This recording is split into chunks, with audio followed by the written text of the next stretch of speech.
hoping today would ever end.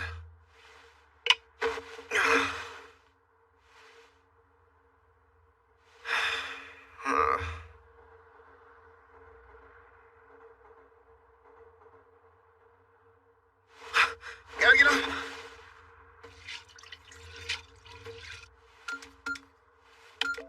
Quick cooking mode activated. Rice will be ready in 24 minutes.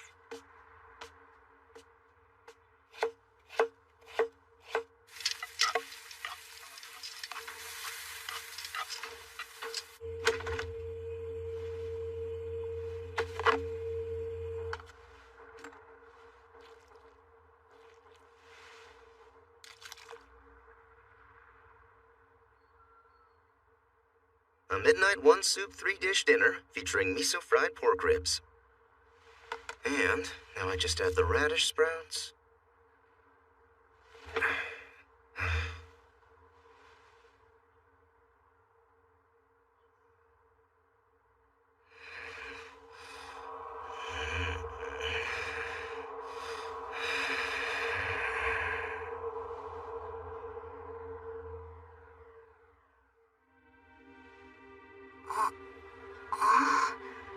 Hey, what happened to my pork ribs? Huh?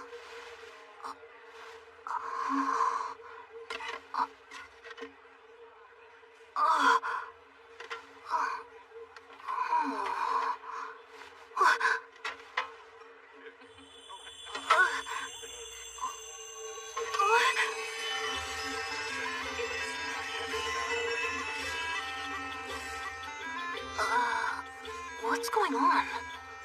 I just want to say what a wonderful day this has been for myself and my family. Now that Who my are success these is planned, people? I can retire without worry.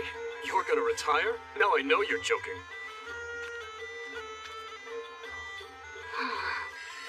I've gotta say, this is one realistic dream, that's for sure. Okay then. I better get back to my pork ribs. Vendolin, what do you think you're doing? Wake up! Come, you have to say hello to our guests. Huh? I'd rather eat. Sorry to have kept you waiting. This is my youngest son, Vendolin. If this is a dream, I hope I wake up soon. Pay attention, young man. Introduce yourself to these people. Focus. I'll try. But who am I?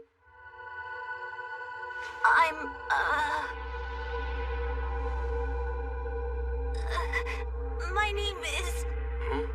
What's wrong? How nice to see you all again.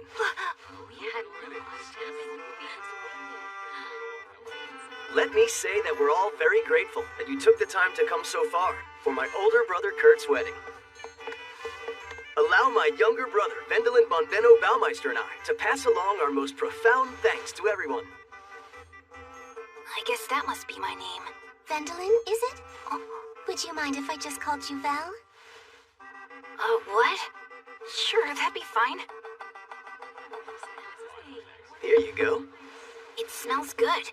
What happened back there? Did your mind suddenly go blank? Can you tell me what's happening? Yeah, sure. I suppose it's hard to follow for a 5-year-old. You see, today is Brother Kurt's wedding. His bride is Amelie, the second daughter of Sir Mainbach. Father was having trouble finding a partner for Kurt, and I can tell you this. He's very relieved that a nobleman's daughter has married into the family. She's a noble?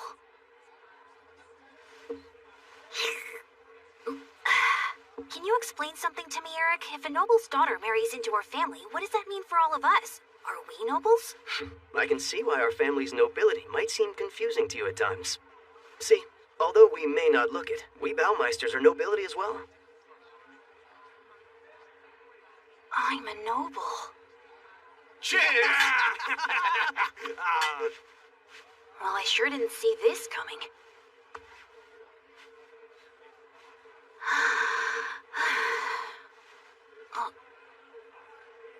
Well, one good thing. At least I can understand the language. Bottom line, if we can afford to throw such a lavish party, we must be very high up in society. And if I'm the third son of this family, I've landed in a pretty cushy spot. I won't have to worry about starving.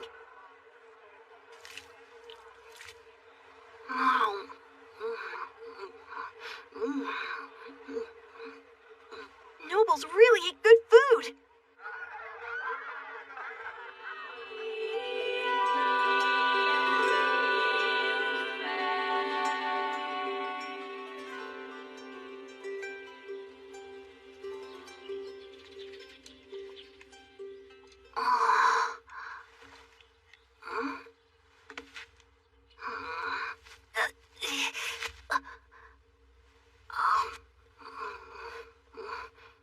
This bread's like sawdust.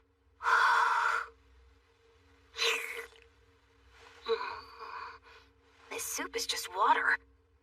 Huh?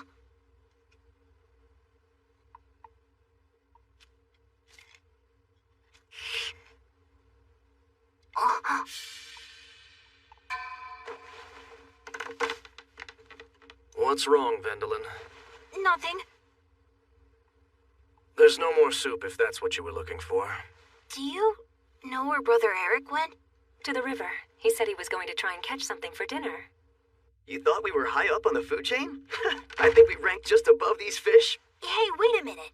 What about that big party we threw last night, huh? Well, you have to maintain appearances. After all, it was a merger of two prominent families. We can't be cheapskates with that, even as poor as we are. What did you call us? You could describe it as a show of noble pride.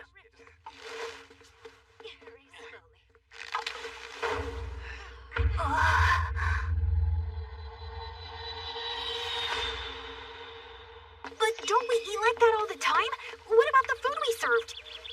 All of that was a special menu brought in for the wedding, of course. But now that it's over, we're back to a diet of brown bread and light soup. You're kidding. But I'm still part of a noble heritage. There's Brother Kurt, Brother Eric, and I'm the third son, so if this family has anything left to its name, I should get some benefits. How'd it go, Brother Helmut? I couldn't bag a thing. The whole time. I got close, but no luck. What? Brother Helmut? It pushes me back to number... We tried, but Horo really hard to shoot down. Oh, come on, even for you, Brother Paul? Brother Paul? I've got to say, the Horo they served at the wedding dinner was perfect. I guess it must have been Brother Herman. I saw you eat an entire one. Wait a minute, Brother Herman? Speaking of the wedding, what happened to Walter and Carl? They never showed up. It's understandable. They're not immediate family. Not related? Yes, they are.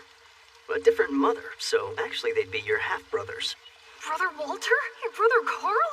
Which means we're poor nobles, and in terms of an inheritance, I'm the 8th son? Are you kidding me?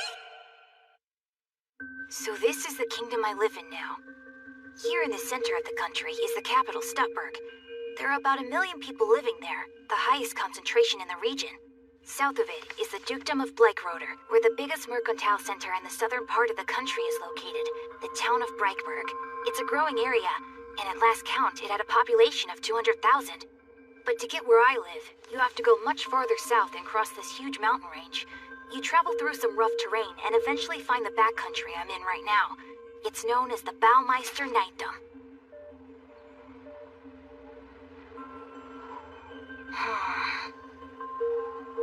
Population 800. I'm the 8th son of a poor noble family that lives out here in the sticks. As far as my life goes, I'm screwed. Well, time for us to get going. My boys, take care of yourselves, all right? We will. You take care of yourself as well, Mother. What's wrong? Where are you all going? Huh? Well, don't you remember? We all agreed to leave once Brother Kurt got married. That was what we had always planned to do. Huh? You get to stay here and grow up since you're just a kid. But we're adults and have to live our own lives.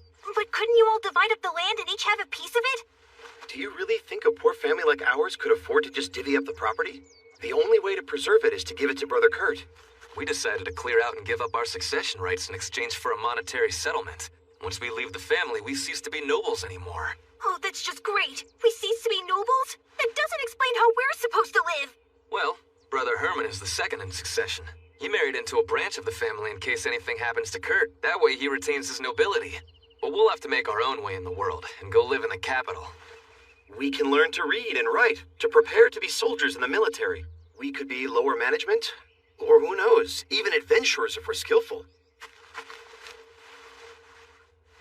So don't keep goofing off, or you could live to regret it later. Bye, boys. So long! Stay well. Come back here someday.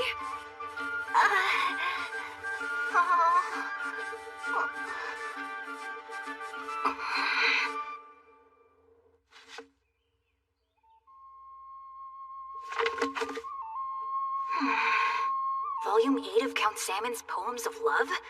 Unbelievable. Doesn't he have any useful books? Whoops. Huh? This crystal ball has special qualities. It can measure your aptitude for magic. Oh, come on. That can't be true.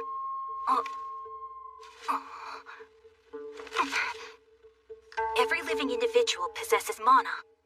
But not everyone in the world has the power to cast spells. It turns out such people are extremely rare, and most have no clue they possess this skill. Big surprise! I can see that you can't use magic punchline already.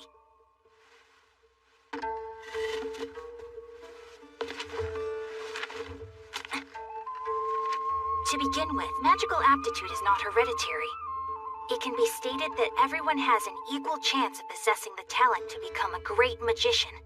With a little effort, you can see for yourself if you do. What idiot would believe that? It's nonsense. If you have a talent for magic, it may very well change the direction of your life. If you exercise this ability, you'll excel in many different fields. Well, it's worth a try.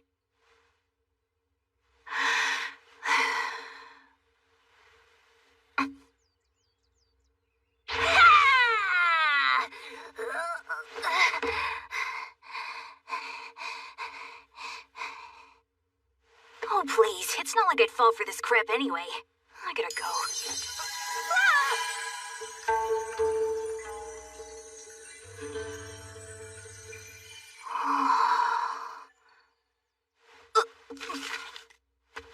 If the crystal ball shines like a rainbow, it means you have a high aptitude for magic.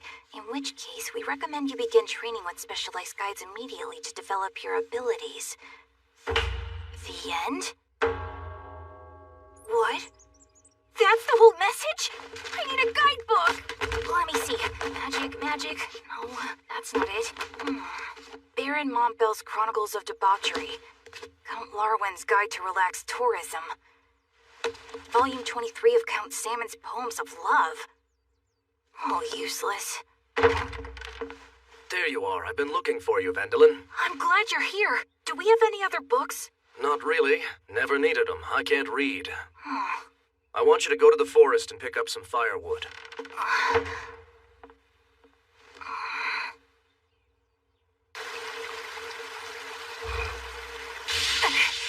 Now show yourself, fire! Come forth and burn! Come out now, magic, wherever you are. All right, I have no idea how to activate magic. That was you earlier, wasn't it? I finally found someone on the same wavelength as myself. What is your name? Tell me, please. Oh, I must have scared you, huh? Sorry. You don't have to be scared. I'm a magician, my young friend. You mean for real?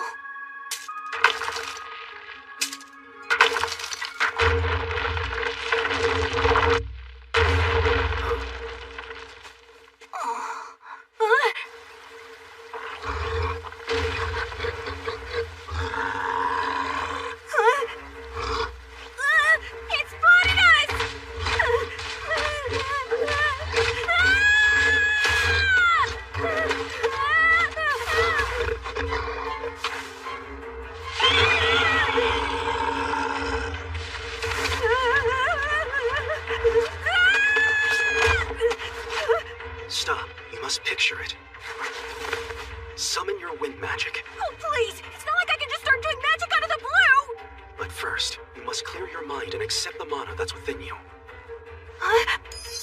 Now concentrate and focus your mind while making it circulate throughout your body. What are you talking about? But I don't want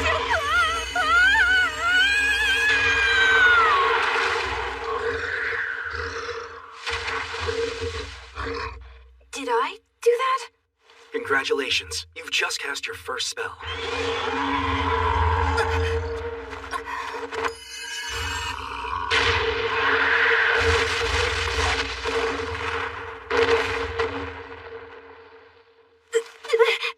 Let me introduce myself. I am the former court magician of the Dukedom of Bleichroder. My name is Alfred Rainford. And believe me, you will become a magician with powers far beyond mine.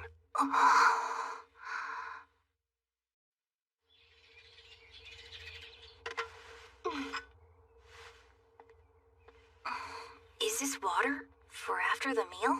I'm not really thirsty. It's not a cup of water, Ventolin. That's brewed mate. Looks like water to me.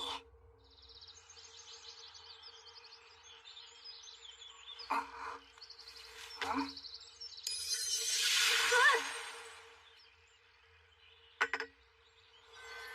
So that's my proposal. Now that we've met, I want to pass my magic on to you. What? You're willing to teach me magic? For real? Mm-hmm. Gee, that's great, but I just don't have any way to pay you. Hmm? Actually, I don't want money. I have a more pressing need.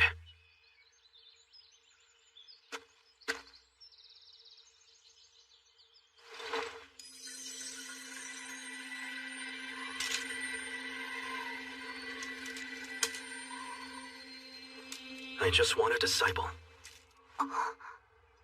You know what? I'd do anything if I could learn magic. Please make me your student, Master. In that case, we shall begin your training tomorrow. Oh, and you must keep this coaching just between us. Why does it have to be secret? If people found out you could use magic, it could lead to a problem. Some retainers or subjects might say you should be the next lord. It could trigger a dispute over succession rights. I'll never be the next lord. I'm the 8th son in the lineup.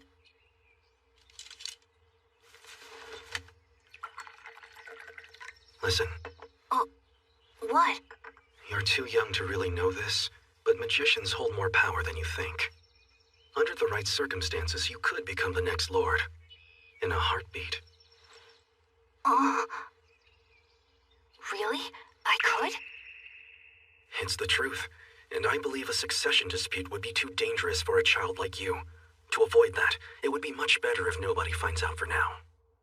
What is it? You can't have any more bread, okay? I see what he means, but what would happen if I became lord? Yuck. For the first lesson, let's start with matching capacities. Matching what? See, it's a training method where a person can match his mana capacity to someone who has more. Really? My capacity becomes the same as yours? Mm-hmm. Here, give me your hands. Wow, your hands are really cold. Are you ready? Now concentrate and picture mana circulating through both our bodies over this circuit we've just formed. Circulate, mana. Circulate, mana. Circulate, mana.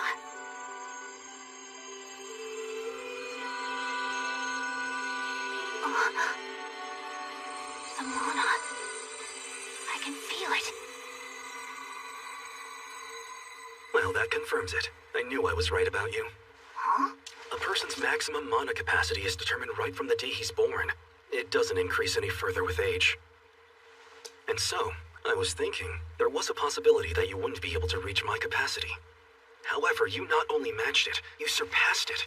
At this point, we haven't even hit your maximum capacity, whatever that might turn out to be.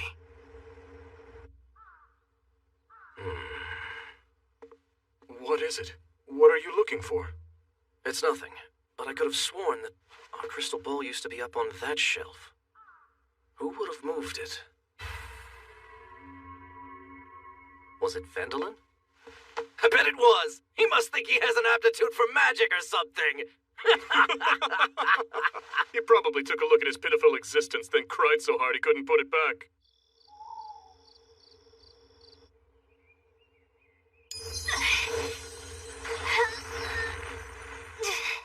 Nice work, young man. Huh? I can't believe your progress. You've come a long way in just a few days. That's all because of you. If I was training alone like before, I would know how to do basic magic. Oh, what's in the basket?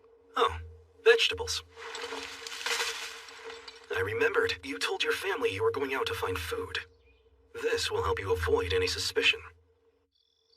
What a bonanza! Our soup tonight is full of so many vegetables. It looks like Vendolin has a real talent for foraging. Hey, how were you able to get these? I know they only grow on the other side of the river, and there's no bridge for miles. You're only 5 years old. How did you get across?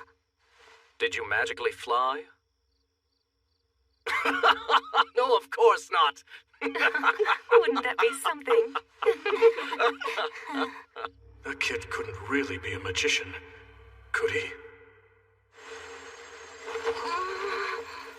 All right. Tracking magic is an application of advanced wind magic. You need to sense the vibrations in the web of air all around you.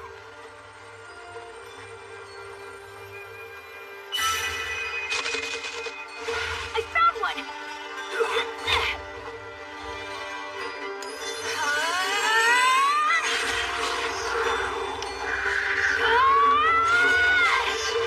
Go for it! Got it! Got what? The squirrel bird tastes so good! You're a pretty good shot. What's that? A treat! It's wasabi I found deep in the woods the other day. Hey, would you like to try it? It's delicious. Well, I'm sure it is, if you're recommending it. Like this?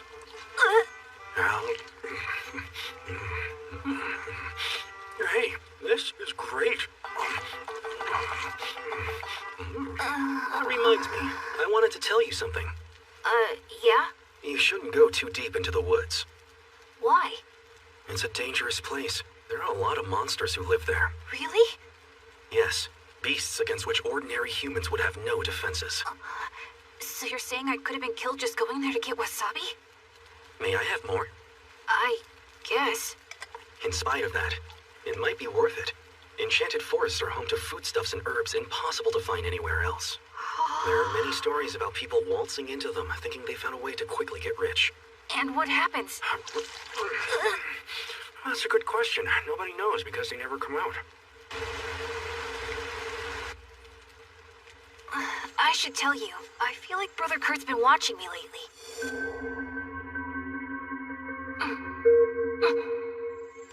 He may realize that you have a capacity for magic.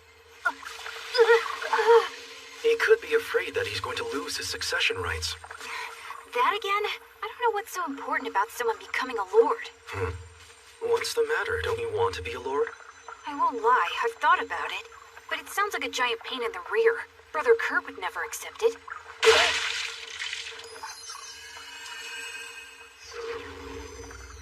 Maybe it is just a big pain. Truth is, I have no idea what I want to do with my life. Well, have you ever considered adventuring? I think your adaptability makes you an ideal candidate for the position. I used to be an adventurer, so I know. I have experience. Really? You think so? Oh, yes. I believe you'd be perfect for the job. An adventurer, huh?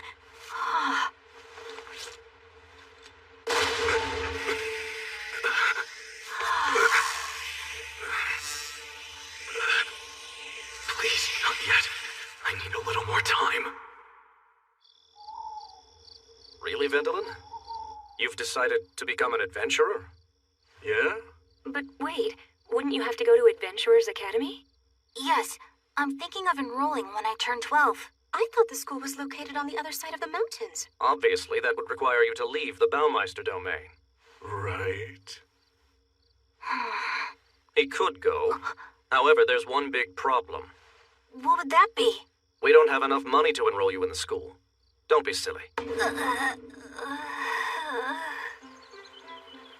Okay, Vendelin, listen up. This is the Baumeister Knightdom, where you presently live. And to the north, past the ridgy mountain range, lies the Dukedom of Fleischroder in the town of Breitberg. That's the town where the Adventurers Academy is? Mm-hmm. It's also a mercantile town. Even children can join the merchant guilds there. Everyone sells their wares right on the street.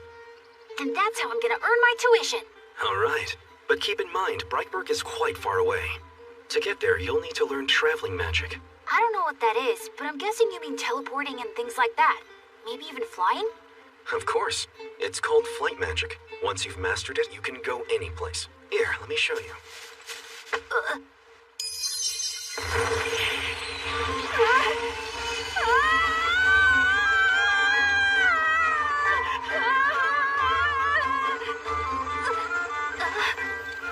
This, my boy, is the wide world that awaits you.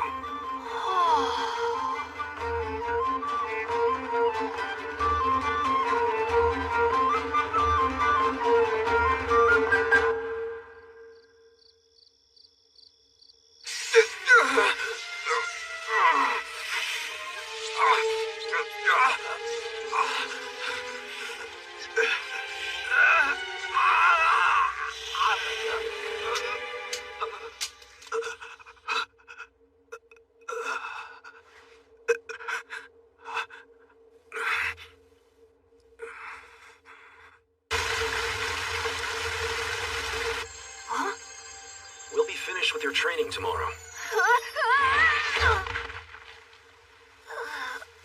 Hold on. Why are we stopping so fast? It's not that fast. Don't worry, you'll be fine. You say? I only just started practicing flight magic. You've already mastered all the basics? Yeah, but I still can't control it very well yet. You'll stabilize if you practice every day. Hey! It's only been 2 weeks since we started! Belle.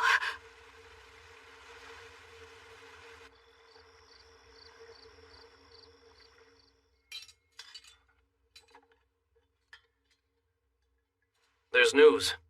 Someone spotted a Whispering Dead here in our woods. Huh? Oh, what's a Whispering Dead? Basically, it's an undead being. Dead but alive. I've heard that they don't look very different from humans. It's true, but they're still corpses. You can tell because their bodies go cold, their senses stop functioning, and their skin becomes terrifyingly pale.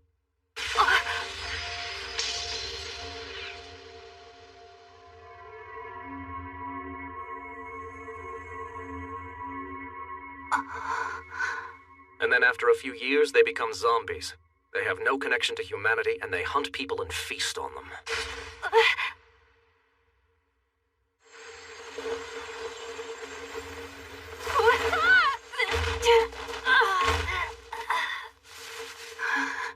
Where are you? What brings you here at this hour? Danger!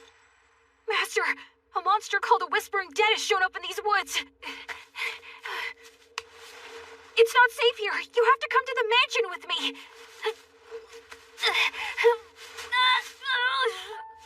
Vendelin, Please, we've got to go now. He could show up at any time. it's all right. The danger doesn't exist. How do you know that? He's supposed to be a living undead creature. I know. Let's go. There's no time. Hurry. Vendelin, I'm the Whispering Dead creature. No, you're alive, Master. It can't be true. Here's what happened. 5 years ago, the previous Duke's eldest son contracted a deadly illness. The Duke was desperate to find a cure for him. I accompanied him on his search. It led us to an enchanted forest. But in order to get in, we had to clear it of monsters. We had an army of 2,000 men, plus me, his court magician. Even so, we were outnumbered. No matter how many we killed, they kept on coming. As a result, I was forced to fight while also trying to protect the Duke and his troops. It was an impossible situation. My mana soon ran out, and I was overwhelmed. However, my frustration was so great, it turned me into a Whispering Dead. But now, I've found a way. When a Whispering Dead's wish is fulfilled, they can finally move on. And my wish was this. I wanted to meet someone to whom I could pass on the magic I'd learned in my 30 years. Someone deserving. So on that day, when I sensed your presence, I was overjoyed.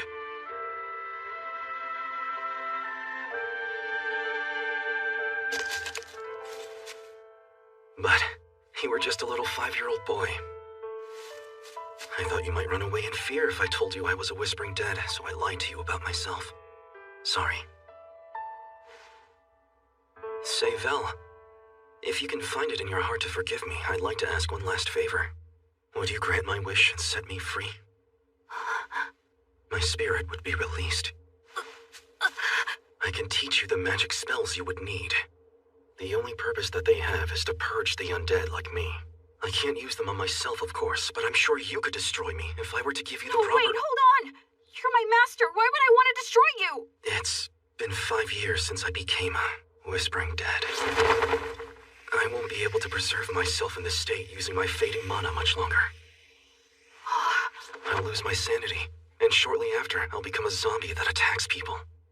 But I don't... Here's what you need to know. Holy magic is the same as the life force of all creatures. Now just picture duplicating that life force within you using mana. Ready? Begin.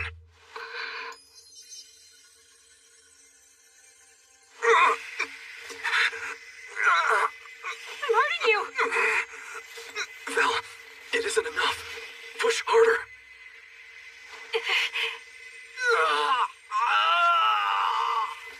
Vel, you have to push. You've got to be stronger. I can't! Master, I can't just erase you! Vel, try to remember. Remember what you've learned these past 2 weeks.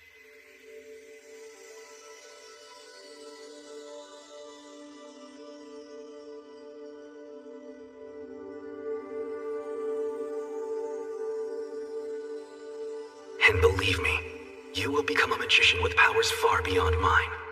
Rest assured.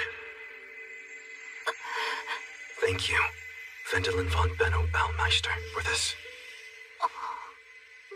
And now, send me to a peaceful place.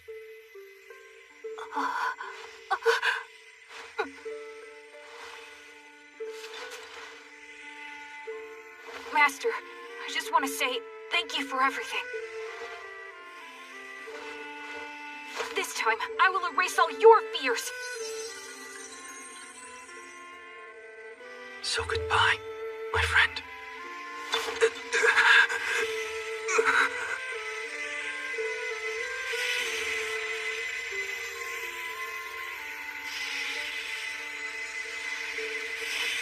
It's a wonderful spell.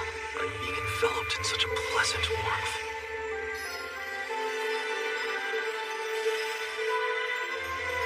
You truly are the magician I've been searching for all this time. Master!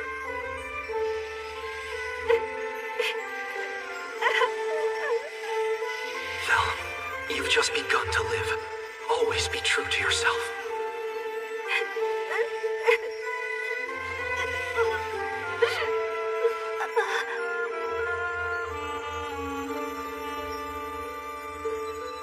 Let us meet in the afterlife, 100 years or more from now.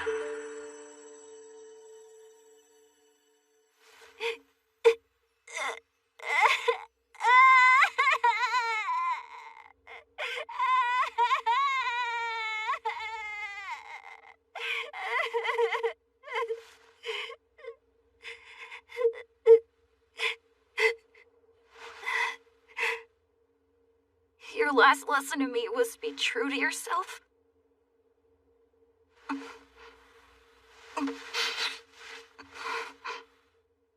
I understand, Master. I promise to do as you taught me.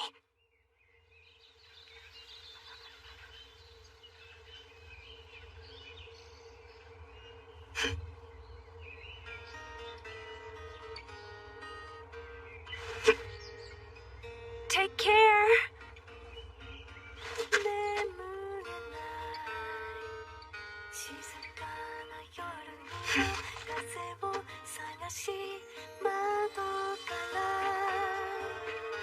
し込む明かりに体預けて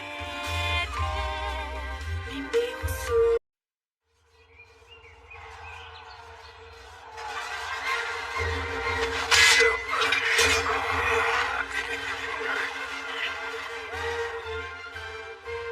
I'm the third daughter of the Overbeck family of Flakeroder. We are known for teaching martial arts. My name is Louise Yolanda Aurelia Overbeck. I've been studying the magic fist style of combat since I was a little girl. I've spent the last 7 years at home in solitude. I've kept my distance from others and isolated myself to prevent any succession issues.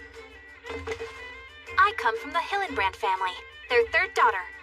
We're instructors of spearmanship here in the Dukedom of Fleischroder. My name is Ina Suzanne Hillenbrand, and my talent with the spear was recognized very early. Thanks to my isolation, my communication skills have hit rock bottom. But I'm gonna write a new chapter in my story. And it's gonna be entitled, How I Calmed Down and Started to Make Friends. So, last one to be introduced is Baumeister. Yes, sir. I'm the 8th son in line of the Baumeister Knightdom. I am Wendelin von Benno Baumeister. But I would appreciate it if you would call me Val. I look forward to the coming term.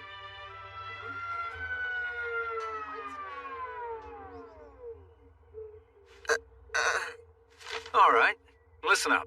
I'm going to explain the curriculum for this scholarship class. Maybe announcing a nickname was too pushy.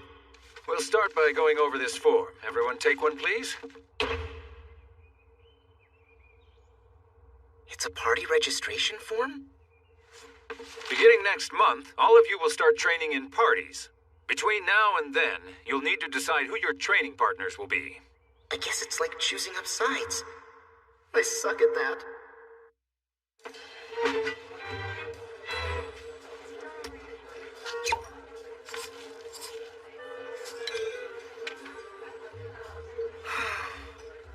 I feel ostracized already. You know, they only gave a magic scholarship to one student this year, to Baumeister. Magic practitioners are rare enough as it is, but I've heard his powers already equal or surpass top-class adventurers. You know what I heard? The magic professor realized that Baumeister knew as much or more than he did, and there was nothing more he could teach him, so he released him from class. If you can get him to join your party, you're probably set for life. Think about it. Most of the parties that form here in the academy tend to stay together. They team up as adventurers after they graduate. Oh. Looks like everyone else in here is thinking the same thing. So, I have a proposal for you two. What's this? And why did you write my name on it already? Hey, listen. That guy, he's currently appraising us, too. He's sitting there trying to decide if we're worthy, if we belong with a great mage. Oh, no wonder then. That's why he always keeps to himself. Really? You think so? So here's my plan. If you, the top martial artist and top spearwoman, join with me, the top swordsman, then how could he not want to join our party? Hey!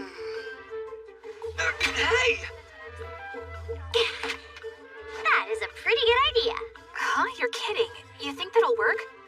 I do. I'm the 5th son of the Arnhem Knightdom. My name is Erwin von Arnhem. But you can call me My name is Louise. This is Ina. She's my oldest friend. Nice to meet you. Huh? All right, muster up your courage and make them want to be your friend.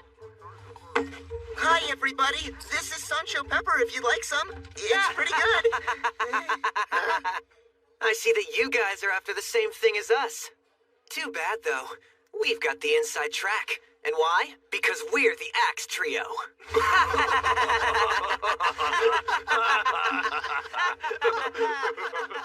They're all laughing and having so much fun. I shouldn't bother them right now. Now, I'm sure some of you aren't receiving a stipend, and will find you have to work part-time to be able to pay your tuition. That's me. In cases like these, we suggest you hunt for game and sell it. It's dangerous to hunt alone. If you decide to do this, make sure you go off in groups. But I don't have a group. Oh. Nobody's gonna want to hunt with me. What do you think, guys? Should we invite the kid to join us?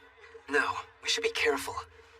If we're too hasty with this and make a mistake that disappoints him, we'll have blown our one and only chance. Yeah, but look. He isn't speaking to anyone right now. It's obvious. Look at him. He's making this into a huge challenge. Yeah? What kind of challenge? I think this is what he's trying to say. If you're going out there to hunt as a group, you should have no trouble bagging more prey than I ever could as an individual. Right. So if a group goes out there and ends up bringing back less prey than him... Then that group is dead. It'll be removed from his list of candidates.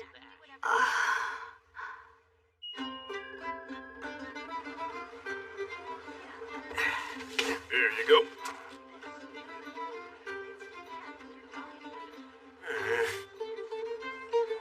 That wasn't too difficult, was it? You're right. Good work. I can see you're adept with your weapons. I just have to ask you, have you been training since you were little? Since birth. You were awesome! How long did it take for you to master your weapon? A long time. The truth is, I come from a very poor knightdom. So I've trained like crazy. Ever since back when I was a little kid. I'm sorry, excuse me. Coming through. Huh? Has he been out? Oh, I see you have a magic bag. Where did you get one of those? Well, my master left it to me.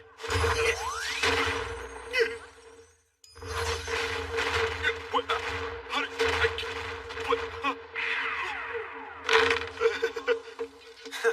This isn't fair. Forget it, I quit. Come on, he lives in a whole different world. With this much difference in our skills, it'll be impossible to earn his recognition. It's just not worth the effort. You understand where I'm coming from? If you're not the oldest son in the lineup, you'd better stop dreaming about an inheritance.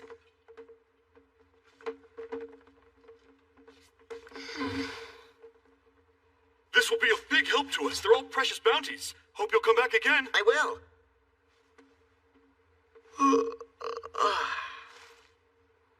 Hey everyone, if you're interested, let's use this money to grab a bite. You should know.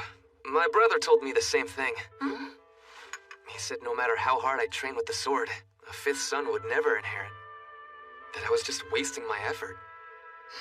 It was the same for Louise and me. No matter how strong we were, we couldn't inherit the school because we weren't the oldest. It's the same everywhere. It would be one thing if that were all it was.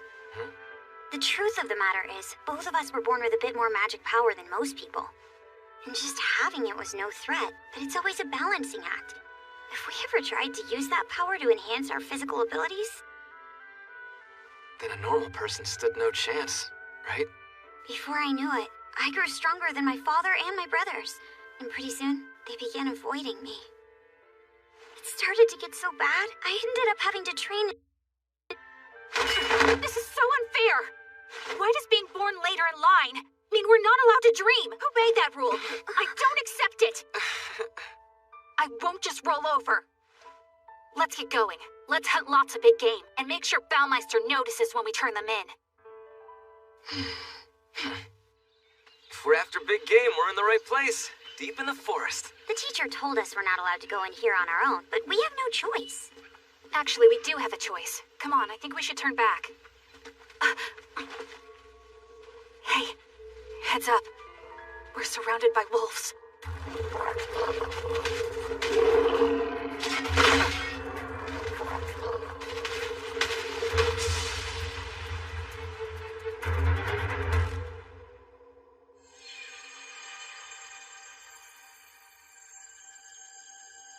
I sense a pack of wolves.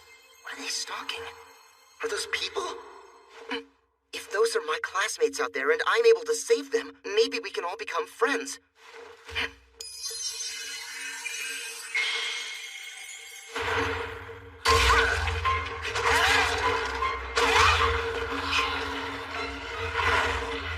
Damn it all!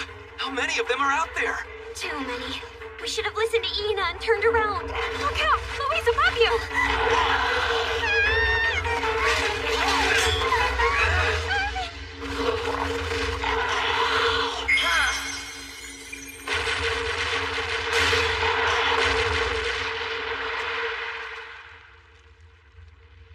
What in the world just happened? You okay? Huh?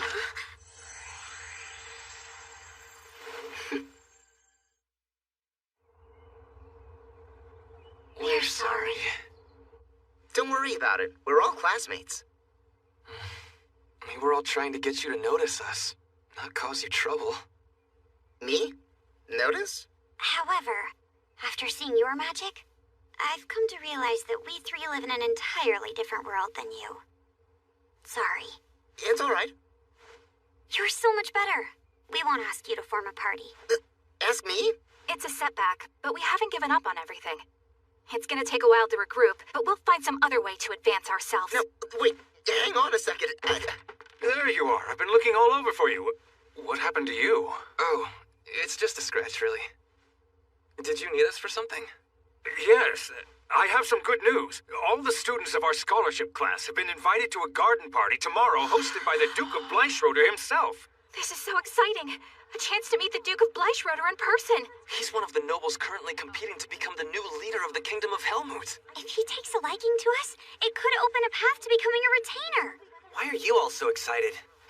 It's obvious. We're only being invited to this party because the Duke of Bleichroder heard about what happened and now wants to lay claim to our great magician, Baumeister. We're nothing but extras in this little drama. We don't have any chance of advancing our careers. And if that's the reality, then there's no point in getting excited over this event. Oh, come on. Across the whole place. Man, why would you even say that? He wants to meet all of us. Oh, right. Let's go shop together and buy outfits for the party. Formal wear, huh? That'll cost us a lot, but it is for our future. Haven't you guys been listening? Why are you all still so excited about this? And why not? Huh? There's still a chance he'll notice us. You know what? If we go in showy outfits, maybe he'll speak to us. Well, you can do that if you want, Louise. I'm going in something normal. What a waste! Let's all go in something flashy. Sorry, I can't do it either. You are both such chickens.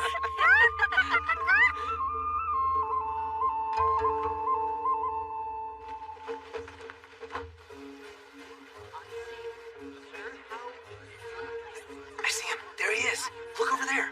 Goodness, he's handsome, isn't he? That's him. He seems awfully young to be in charge.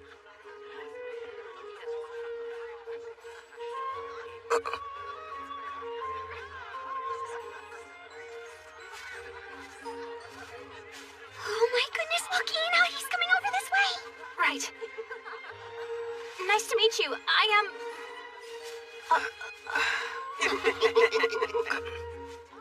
A pleasure to meet you. Welcome to the party. As you know, I'm Duke Bleichroder, Amadeus Freitag von Bleichroder. And I'm Wendelin von Benno Baumeister. Well, it's good to see someone from the Baumeister family. Thank you for making the trek to visit us here in the capital in Breitberg. Representatives of the Baumeister clan are rarely present. They don't often participate in these gatherings. Yes, sir. As you know, my family's financial affairs have been a bit strained. There is some expense in crossing those mountains, it's true. However, other vassals have complained. It seems rude for one family to constantly refuse their lord's invitation. My apologies, your lordship. Well, enough about that. The truth is, I was hoping to speak with you privately. Could I have a few moments of your time inside the residence? Yes, certainly. Right this way. Excuse me. There are some people I'd like to bring with me, if you don't mind. It would just be these three. They're members of my party at school.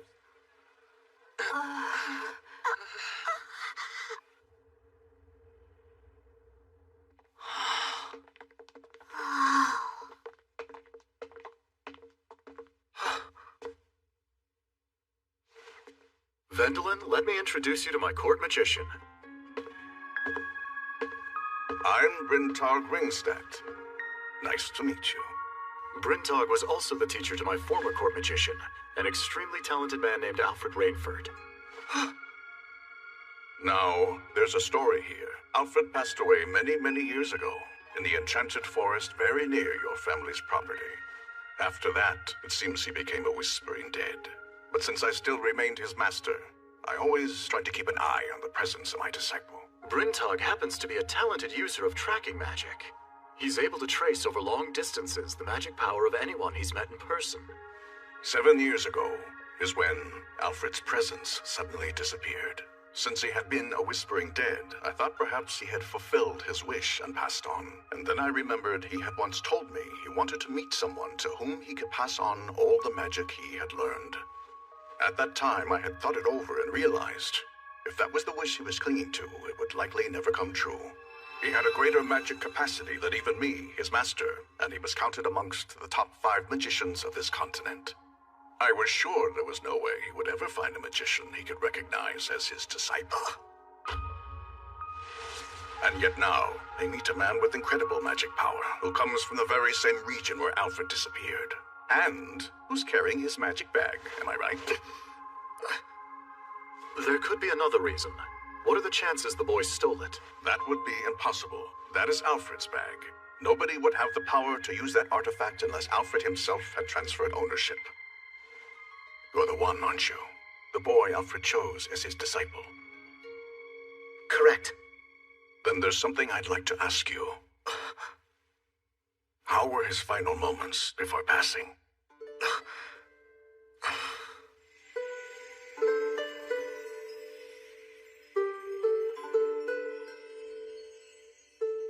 I freed him. I purged him before he could become a zombie. Damn it. What a thing to force upon a child. Thanks, Vendelin. It was because of your powers that he was finally able to pass on to a peaceful place. I wish... Listen. This bag that my master carried contains the supplies meant for the 2,000-man expedition to the Enchanted Forest. I've been meaning to return it for a while now. Amazing. It turns out we didn't know anything about him. He said he'd isolated himself, just to prevent any succession issues.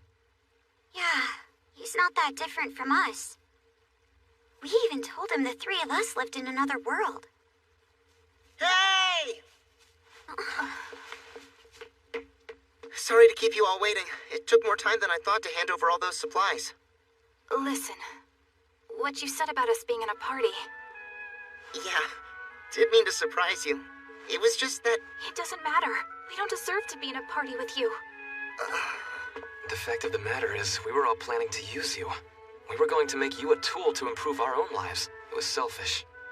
Well, you shouldn't feel bad. It kind of goes both ways. Huh? You see, I dragged you along with me because I didn't know what the Duke had planned. I didn't want to be alone in case there was trouble. Then, when you said we were a party... No, don't get me wrong. I really did want to be in a party with you 3 right from the start. But why us? You could have picked anyone. Well, after I checked everybody out, I thought these people could be a lot of fun, even when things get really tough. Huh? You see, long ago, my master told me I have the capacity to enjoy what the whole wide world has to offer. And I thought it would be good to find myself some friends who could enjoy it with me. So, it was as simple as that? Sorry. Guess that's why.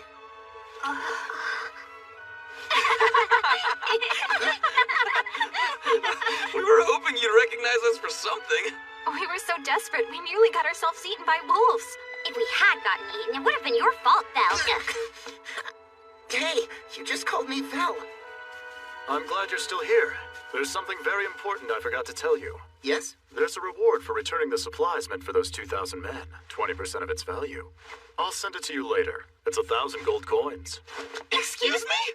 So, if 1 gold coin is worth roughly 1,000,000 yen, times 1,000, that'd be about 1 billion yen. By the way, I should mention that Alfred had his own estate. We're making arrangements now for you to inherit it. Master had his own property?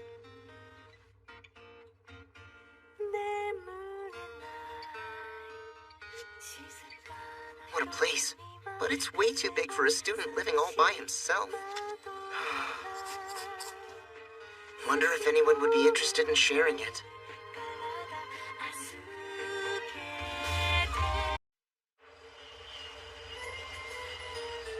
Hey, about your brother Eric's wedding. Should we really be attending with you? He specifically told me to bring friends, as many as I wanted to. Luckily for me, we happen to be out on summer break. When I show up in this very cool dress, all the nobles will want to hire me. This outfit's guaranteed to get their attention. It's showy and fabulous. Do you know who will be coming to the wedding? Will there be any nobles there? Hey! He's marrying into the Bront family, which is a knightdom. so there should be some nobles at the ceremony. I am on the path to becoming a retainer.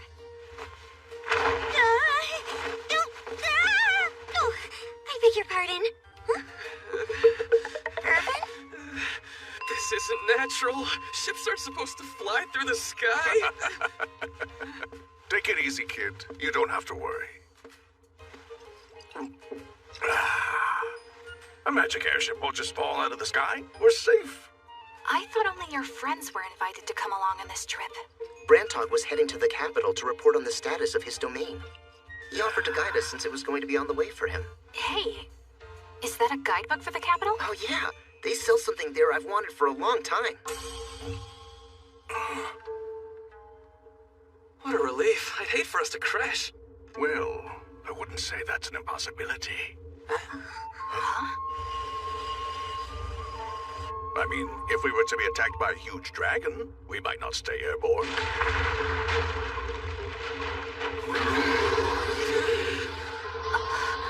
Well, he has a point. That would probably take us down. You've put us in danger! We thought this airship's flight path was supposed to avoid any contact with monsters! Sir, what you're seeing is an undead version of an ancient dragon. We couldn't anticipate something like that. We don't want to hear excuses. What are you going to do about it? We just don't have the weapons to destroy the creature ourselves. However, we have a powerful mage traveling with us today. His name is Brentog Ringstad, and he'll quickly take care of the problem. I can't destroy that monster. That creature is an undead. The only way to defeat it is by purging it with holy magic. But the problem is, I can't use holy magic. But sir, that means we'll be destroyed. Don't panic, Captain. There's another mage on board this ship. Wait, I can't do this. I don't have the experience. Your master would have jumped right in and taken care of the problem with a smile. Now listen, I'm going to protect the ship. The moment you go out and confront it, don't give it a chance to attack you. Just wipe it out. All right, boy. Brace yourself. Go. Hold on. Wait a second. There's something else you're gonna need.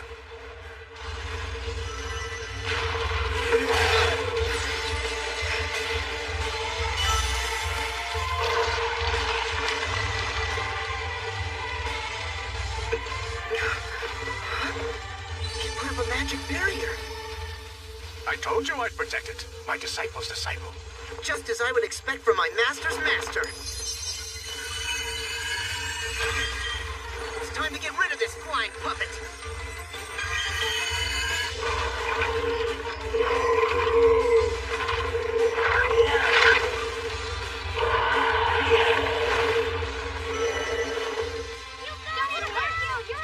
Hey, settle down, you three. You'll distract him.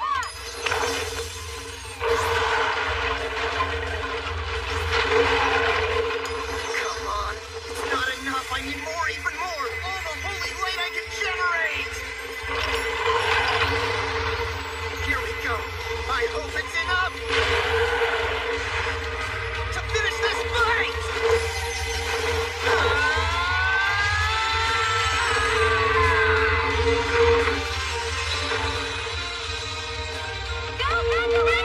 Don't interrupt him.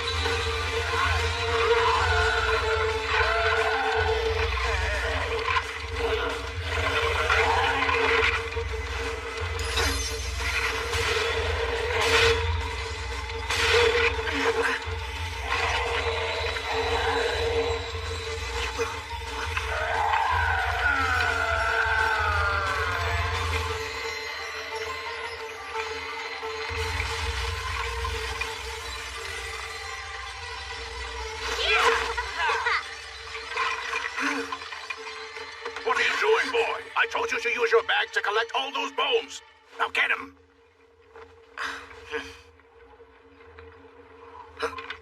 All right, then.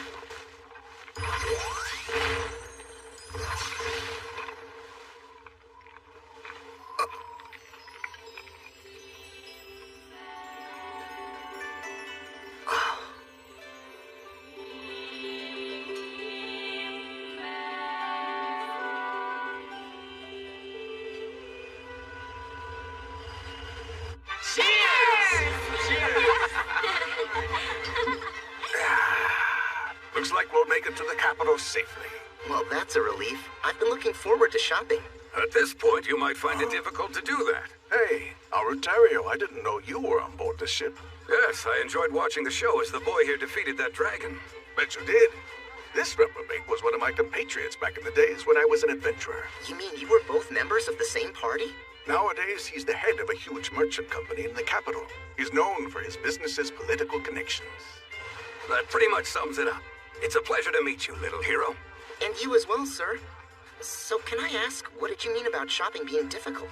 I think it'll be clear to you once we've landed.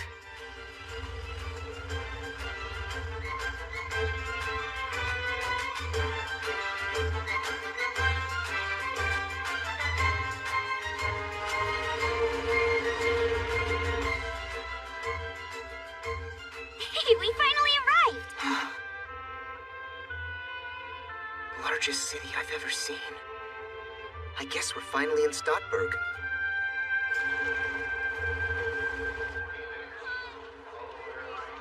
Hey, is anybody up for taking a little walk around the town? Good idea! I would love to buy a dress in this city. I'll see you later. I have some things to do. They're all yours. Take good care of them for me, all right? Escape artist. Where's he going?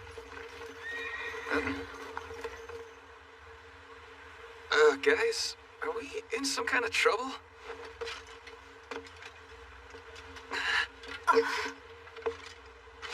It is an honor to meet you. Welcome, Dragon Slayer. His Majesty is awaiting you. Come, this way. The king? This place is huge. Hey, Val! We're just gonna head over to your brother's, okay? Bye-bye! Huh? Come along, let's go, boy, before you get lost. Wait, I'm already lost.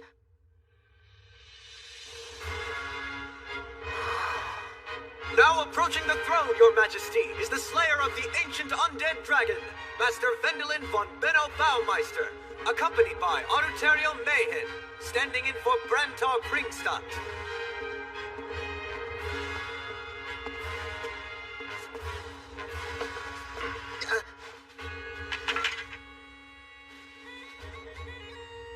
You may both raise your heads.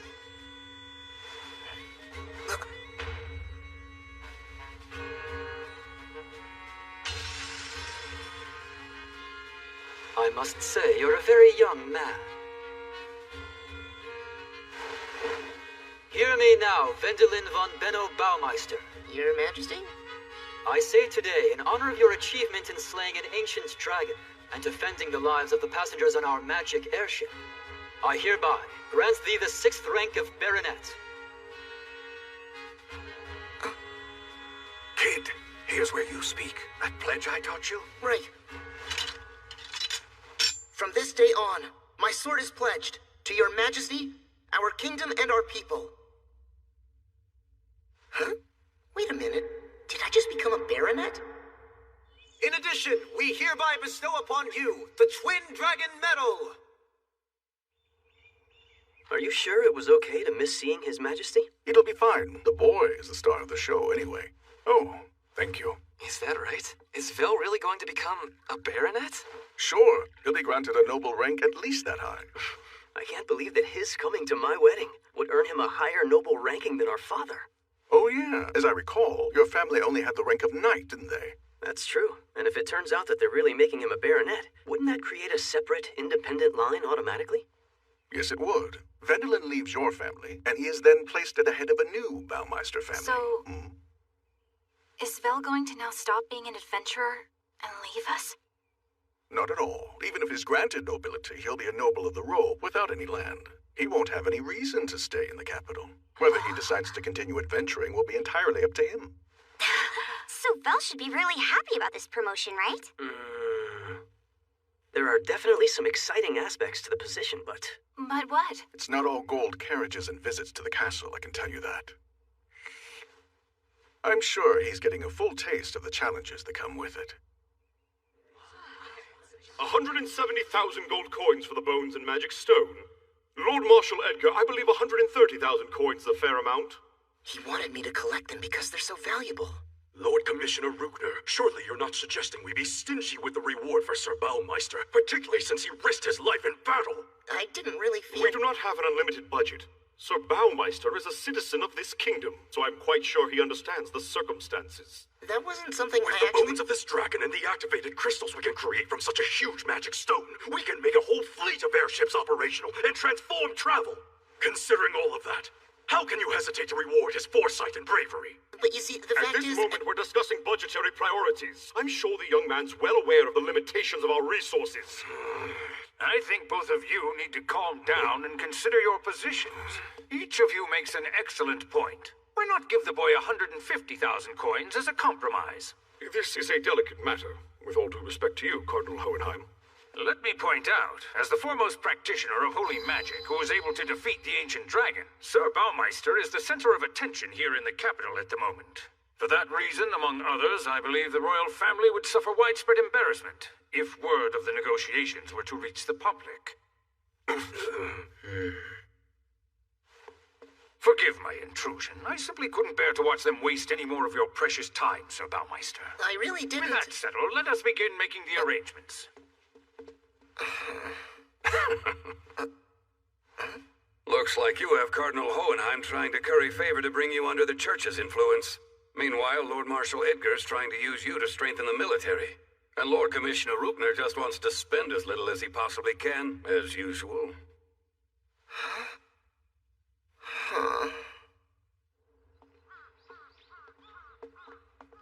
Sir Baumeister! Please watch while I demonstrate my secret technique. I call it Spinning Spear! Is he some kind of street performer? Oh no, that's just someone hoping you'll hire him as a retainer. What, me? Well, of course you. You're a noble who has a promising future, and you just received the Twin Dragon Medal that no one has earned in over 2 centuries. How about it, sir? I'm confident that I'm second to none when it comes to the spear. Hey, what are you doing over there? My name You is... don't have permission to be here. Go practice your spearing in your own home. Get used to it. You're going to be swamped with hopefuls like that just about everywhere you go, along with merchants begging you to marry their daughters. Something to look forward to. Ugh. The truth is, you probably won't be able to set foot outside for a while. What? But how am I gonna shop? As I told you before, that may be difficult. What have I gotten into? Fame is the price you have to pay for being a proper noble. This is going to be really inconvenient.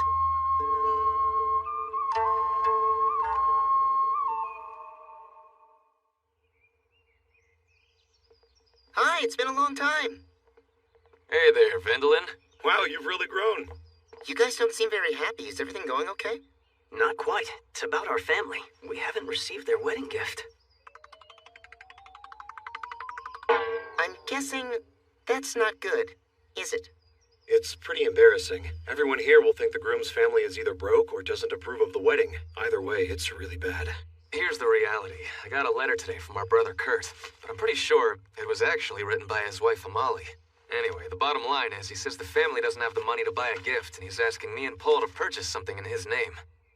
What does he think guards like us can afford? The present would be laughable. I guess he has no idea how frugal we have to be just to get by. I get it. How about just buying them some flowers? Problem is, a wedding gift usually represents the status of a noble family, so it has to be something pretty extravagant. Sounds complicated. But it's true, isn't it? The wrong gift will bring shame to the family and shame to Duke Blackruder. Really? Why is that? Because of rank. As you know, the Baumeisters are vassals of the Duke of Blackruder, so our noble ranking is much lower than his.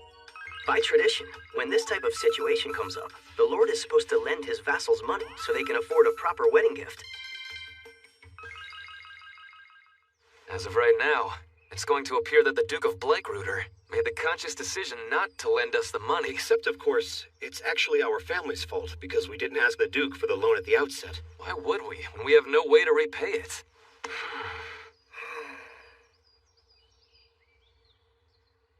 You know what? Why don't I pay for it?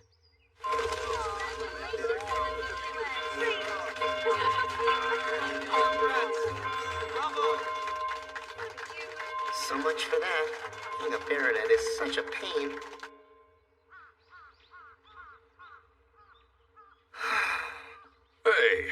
too thrilled there, Mr. Nobleman. Keep sighing like that and all your happiness will escape. Yeah, no kidding. What's in the jar? Something I had to hunt down. We weren't carrying it in any of our shops, so I had to ask a trader I know to pick it up. Huh? Wait a minute. You really found it for me? He told me he obtained it from Mizuho in the north. Just what is this Kome Koji stuff anyway? I've never seen it before. Are you trying to start some kind of business? If you are, give me a heads up. Believe me, I can be a big help to you.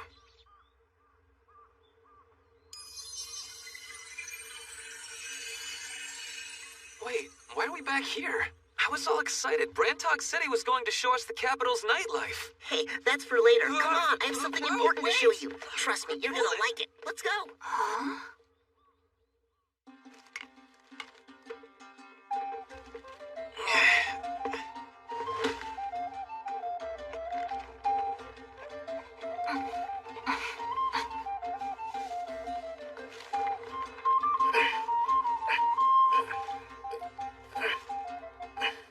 You were trying to make this back home, right? Making miso, I think you called it? That's the name of it, but I couldn't get it to ferment very well. It always ended up rotting. The only way I thought it would work is with the Kome Koji.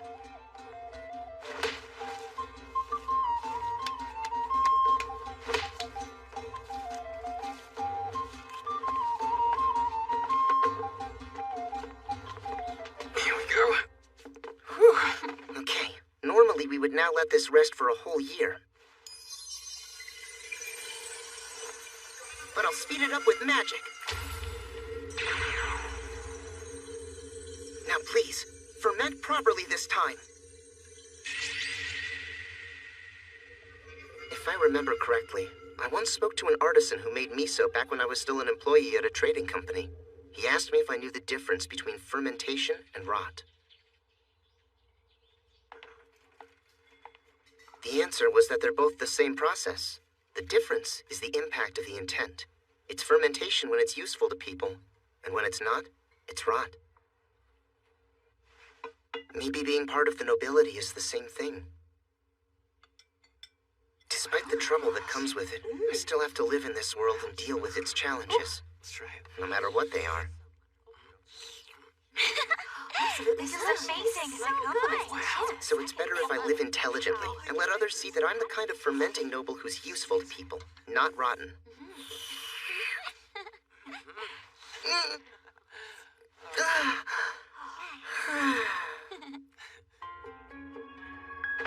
Hello, Grandfather. You wanted to see me? Yes, come in, please. Elise, my dear, I've decided who your husband will be.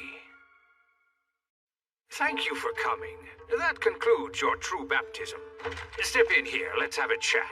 They're making us some tea.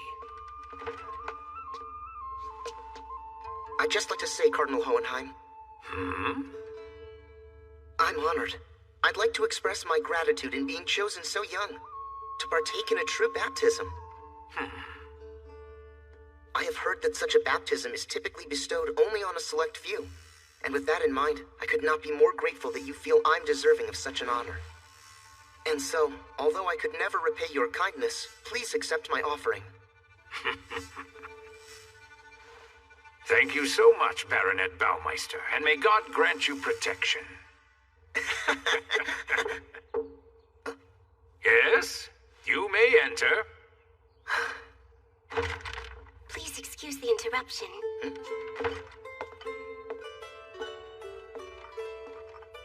This lovely lady is my granddaughter. Introduce yourself. Go ahead. My name is Elise Katerina von Hohenheim. Hello, I'm Wendelin von Benno Baumeister. I see you've noticed, right? She has magic power, doesn't she? Yes. She's able to use holy healing magic. Healing? That's incredible. The only holy magic I can use is for purification. Don't be so modest. It's impressive you can use it at all. So, do you heal the wounded here at the church? Yes, we have several other nuns in training who perform charity and distribute food as well. They're all under the supervision of Elise. Many people refer to her as Saint Hohenheim. Well, that's wonderful. Will she eventually become a member of the clergy? It's possible, but personally I'd prefer she get married like any normal girl. Of course, I presume she could easily find a husband. She is quite a beautiful girl. Well, there are many families asking for her hand. Really? I feel left out. Maybe I should be asking too. Oh, what an interesting idea. You'd be willing to marry my granddaughter? It would just be an engagement, since I'm still underage. Of course it would. Since Elise is only 12 herself, that wouldn't rule out the possibility of having a proper wedding once you both came of age at 15. I guess not. I'd be bidding the bachelor life farewell in 3 years. If that happened, I'd barely have time to play the field. The field?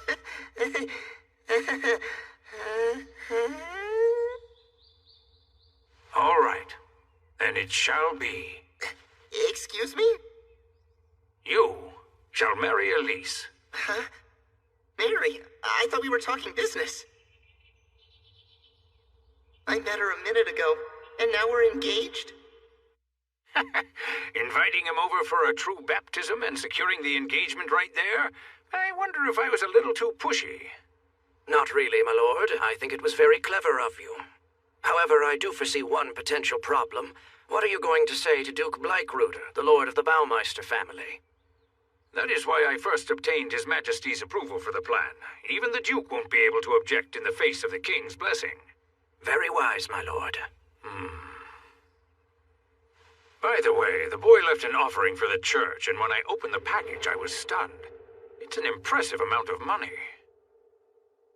For one so young, he seems to understand the power and influence of the church. I guess his talents stretch beyond using magic. Clearly. Because the Hohenheim family holds the rank of Viscount, you always said that any man who marries Lady Elise would have to be at least a baron. But considering the boy's potential for advancement, I understand why you would choose to form an alliance with young Baumeister. The baronet is certainly impressive. I must say your judgment appears to be quite sound. At least for the moment.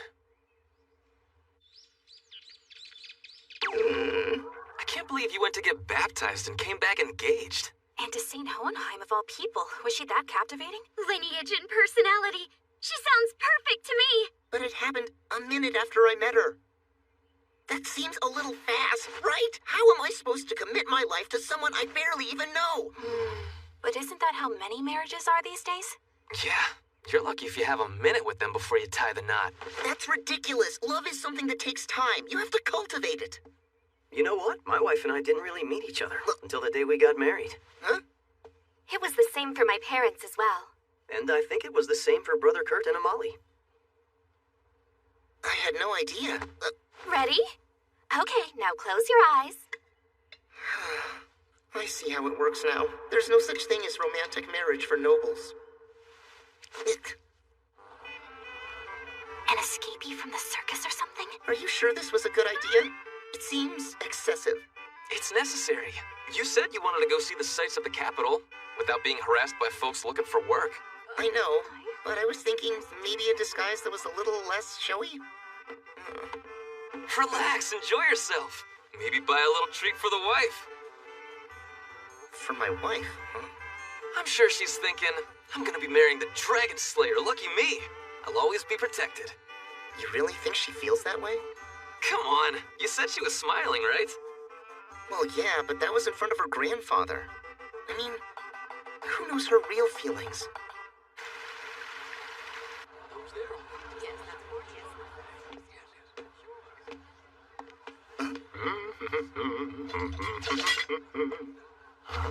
That's him!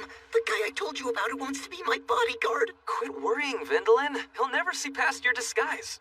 Sir Baumeister? You dressed comically, but I knew it was you. I'm afraid your teeth gave you away, Sir Baumeister. They could belong to no one but you. Listen, do me a favor and keep your voice down. Hey, look! The Dragon Slayer is here in the middle of town! Sir Baumeister, please make me your retainer! We're in for it now. What are we gonna do? Allow me to protect you, my lord. Observe the third form of my spinning spear! Huh? I can't believe this. Here it is, summer break, and you can't even see any of the sights. I feel bad for you. You know what? Why don't you actually hire a retainer? Then he could turn around and get rid of all these people who are trying to fill the position. What? In that case, maybe I should take the job. Huh? Okay. All right, fine then. Really? Hold on, are you serious? Wait a minute, what just happened? I'm heading out for a little bit, so I'll see you all later. So then, did I just become Vel's retainer? I did, right? Yeah, that's how I read it. Congrats. Wow!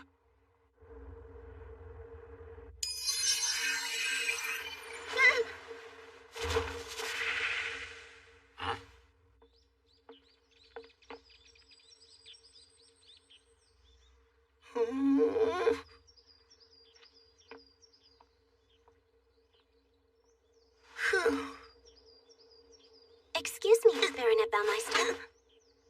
Why are you lying here outside the house?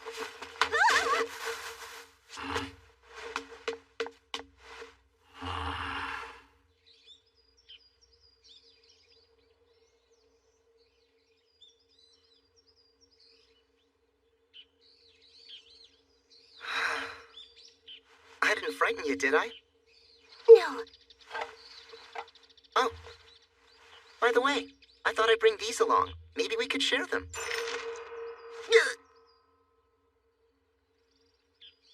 Well, so much for that. So anyway, I was hoping you and I could have a little talk. Then why don't we go inside? I'll make us both a cup of tea. No. Could it be just the two of us? Yes, whatever you wish.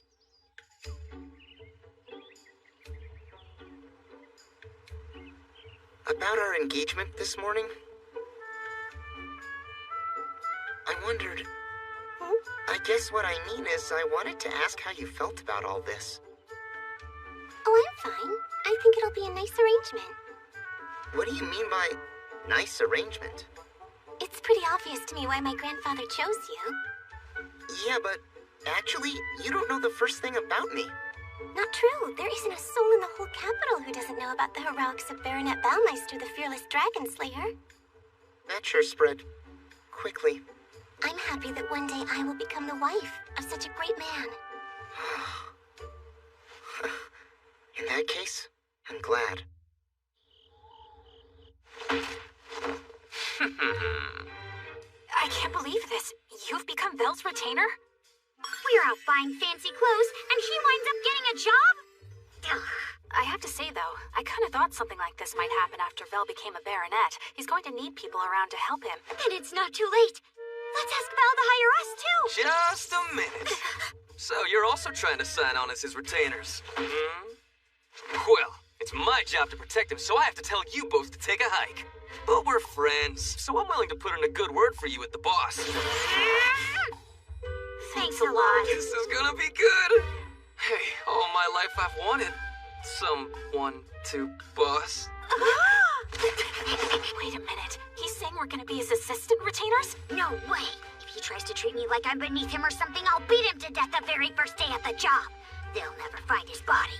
We can't let him be our boss. We have to find a way to get above him or we'll be his assistants forever. Hello? Does anyone here have the time to help me peel some potatoes? Sure. I can help you peel them too, sweetheart. Ina! Huh? That's the answer. That's the way we can get above Irvin! You mean... Ah! It's perfect. We'll both have to marry Vel. Wait, what about Elise? Who cares? We'll just become his concubines. Hey, that might work. Having concubines is fairly common among the rich. Right. Since you and I are both daughters of military retainers, it might be impossible to be official wives, but we could still become concubines. This really could work. Then, once we're established, we'll have our revenge. We can use our positions to work Irvin like a mule pulling a cart full of rocks. I'm home. Okay, time to commence Operation Concubine Seduction. Are you telling me you already have a plan? Yeah, just watch.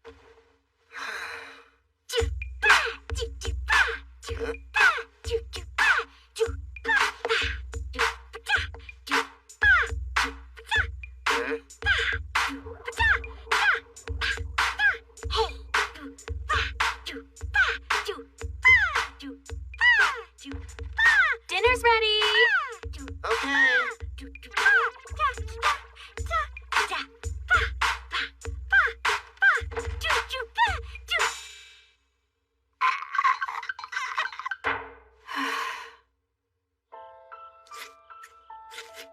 What are you doing to that dress? You just bought it. I'm making a new outfit for Operation Concubine Seduction Part 2. Here's something else. I mean it. Truth is, for things like this, I'm just not that aggressive. Hey, I'm not either. Oh. But if I manage to become Vel's concubine, I might be in a position to open a school to teach my own style someday. And then, my folks will finally see how talented I am. Know what? You're right. We can do this. There, it's finished. Huh? This one's for you, Ina. Well, thank you. That's so great. Let's see. How does it look?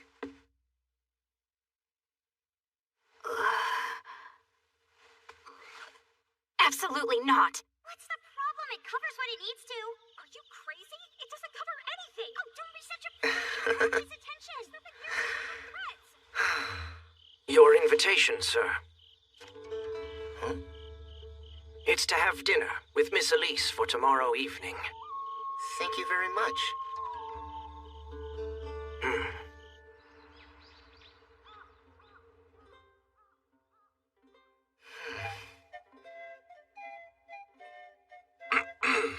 Tonight we have prepared a 4-course meal comprised of several original dishes inspired by the achievements of Saint Hohenheim and Baronet Baumeister, the Dragon Slayer. We sincerely hope you enjoy them.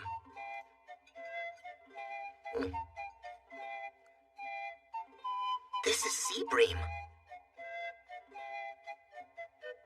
Correct. It's Seabream. It's quite good. Yes, it sure is. Right.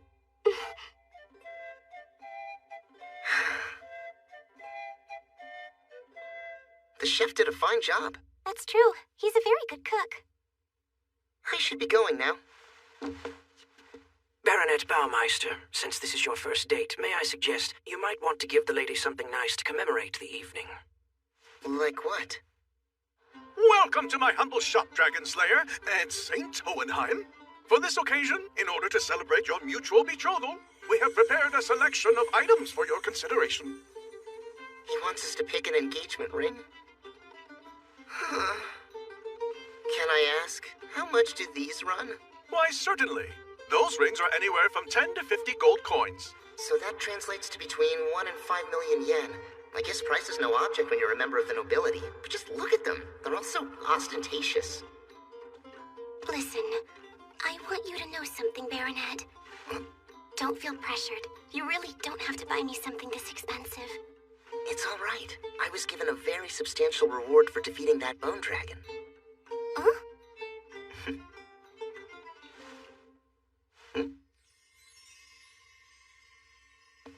Hello. I must tell you, Baronet Baumeister, that an engagement ring is something Saint Hohenheim will wear frequently. I think that one might be too plain.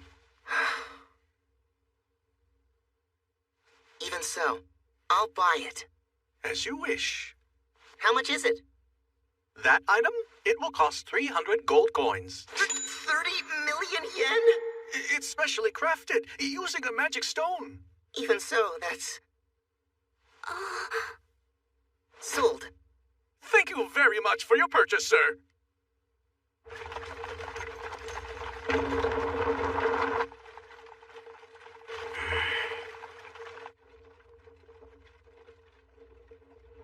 I'm wondering about something, Baronet. Yes? I suspect you were able to sense that this ring contained a magic stone before you even asked about the price, right? Huh? According to the shopkeeper we just spoke to, this ring is special. It's capable of transmitting a great deal of magic power. I presume you thought of that when you bought it, and my wearing it would strengthen our bond by allowing me to be of use to you, if need be in the future. I have to say it was a very well thought out. And I have to say, I didn't realize the ring even contained a magic stone. Well then, why did you choose this one? Truthfully, at that moment, I just picked a ring that I thought would look good on you. Huh? Do you think it might be too ordinary? No way. Thank goodness, that's a relief. I just want to tell you, Elise, you're incredible. Huh? I mean, these past few days, everybody I meet has been calling me a hero or the Dragon Slayer. I'm feeling a lot of pressure. I understand that. But why? Because I feel I have to live up to the image that people have of me. They expect me to be their hero. Truth is, I'm not even that brave. Really. Take you. It's the same thing. They've been calling you a saint ever since you were a little girl, right? Correct, even though I wasn't. That must have been hard to bear. You know what? Let's test that ring. The shopkeeper said it would glow when you put magic into it. So let's see what happens.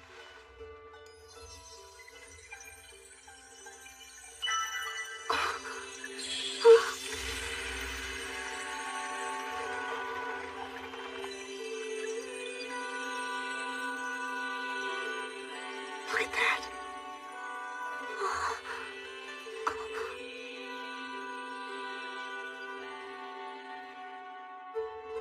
So, now that you've spent time with him, what do you think of the boy? Interesting. There does appear to be more to him than meets the eye. For instance, most men in the past have been intimidated by Elise. Because of her reputation, they've all treated her as Saint Hohenheim. But Sir Baumeister doesn't respond that way at all. He relates to her as a normal young girl. He seems to be a deep thinker, full of weighty thoughts. That fish we had tonight. It would have been so great with some soy sauce.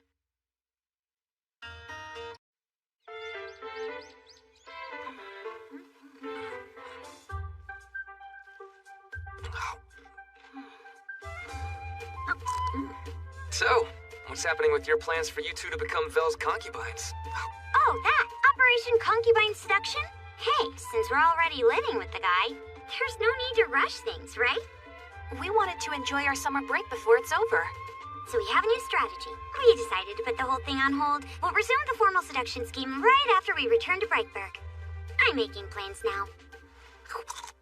Well, one good thing, Elise won't be around.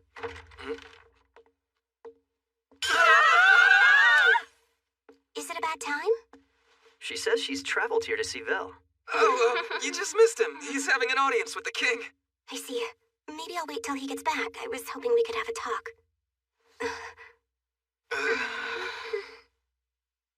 I wonder if you'd mind answering a few questions for me? I know so little about Baronet Baumeister. What kind of a man is he? I need your help.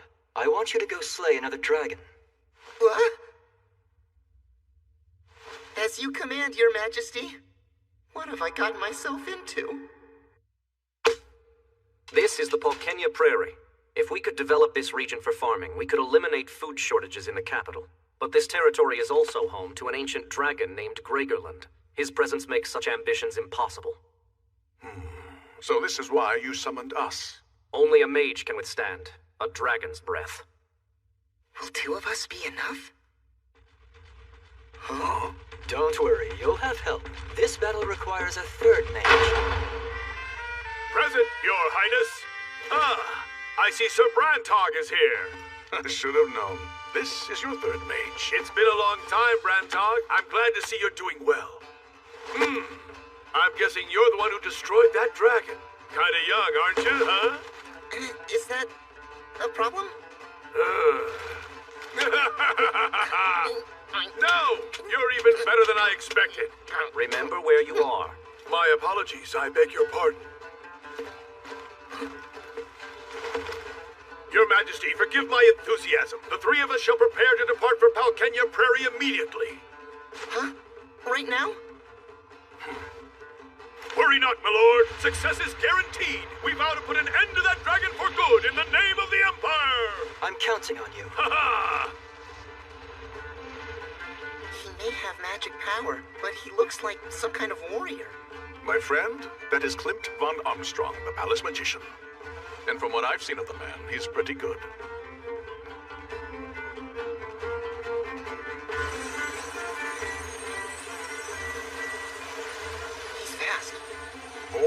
know?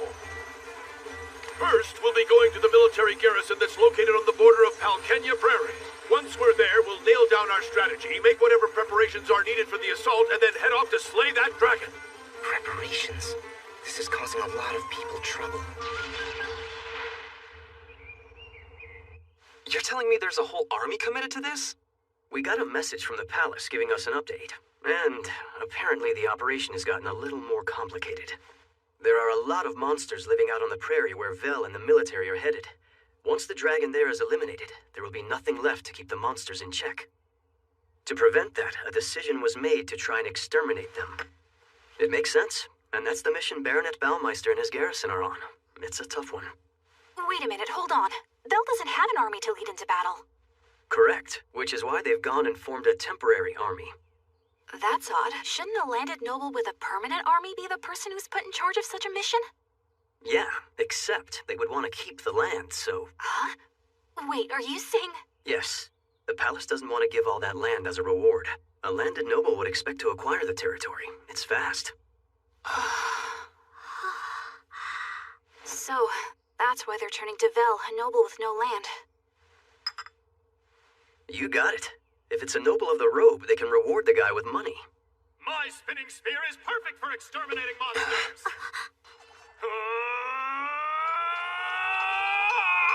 Oh, those guys? They're going to fill Vel's army? That's a tough job, being the commander. Normally, Vel would have to take up that job. But in this case, his retainer has to do it for him. The retainer does it, of course.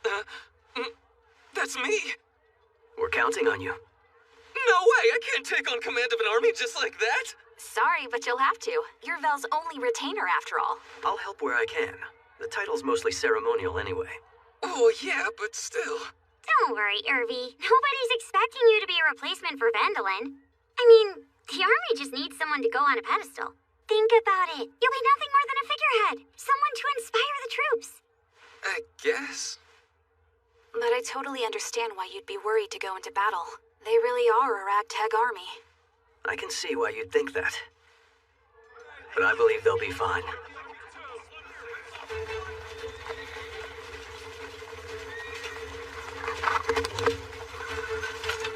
Every one of them is a child of nobility or a masterless retainer. They're all hoping to earn some glory in whatever battles may come their way, so they can fuel their rise in society. They're brimming with optimistic ambition.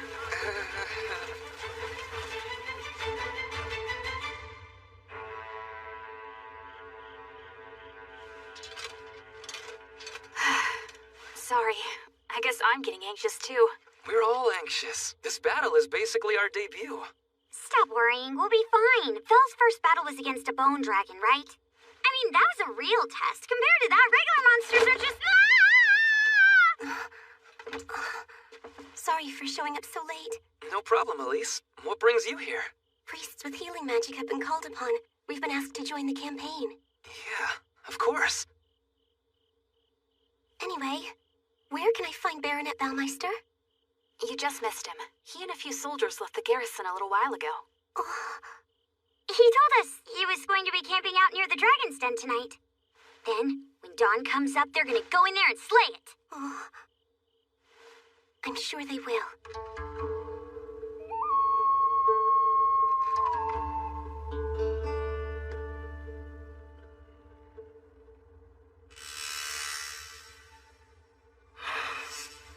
Everybody, time to join forces and attack the enemy!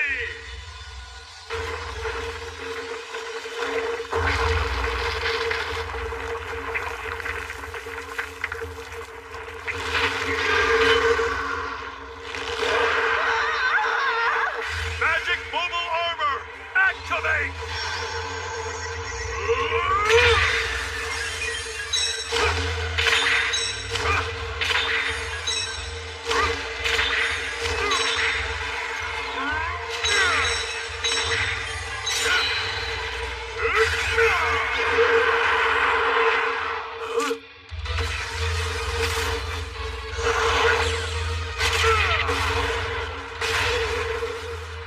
Amazing. He can create physical objects. Yeah. And the defensive strength of the objects he creates is vastly superior to a magic barrier. That, combined with his unparalleled physical enhancement, makes him quite formidable. It's time you should start getting ready. Right. You're going down! Hey, does he really need us here? That is a good question. The weak point in his defense is the magic mobile armor. It consumes power very quickly. If his magic runs out on him, this fight is over. That's why he's trying to pin the beast, so you can deal the finishing blow. Now, young man, take him down! Right, got it! Time for your destruction!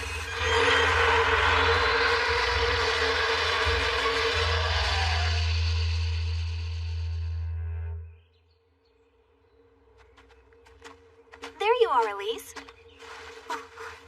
Good morning. We were wondering if you'd like to join us for breakfast. Sure would. What is this? Vel taught us about these. He calls them miso balls. Yeah, watch. You crush it up with a spoon like this and mix it up. Interesting. There, now it's miso soup. Try it. It's delicious. Now, how about that? The Saint likes the same stuff we do. What? Well, of course she does. She's human, isn't she? Hey, back off, will ya? I was just making a joke. What's the big deal? You know what? You can send him to hell if you like. The way you said it sounded creepy. What do you mean creepy? It was a simple comment. We just received the message. Vel and his army. They defeated the dragon. All right!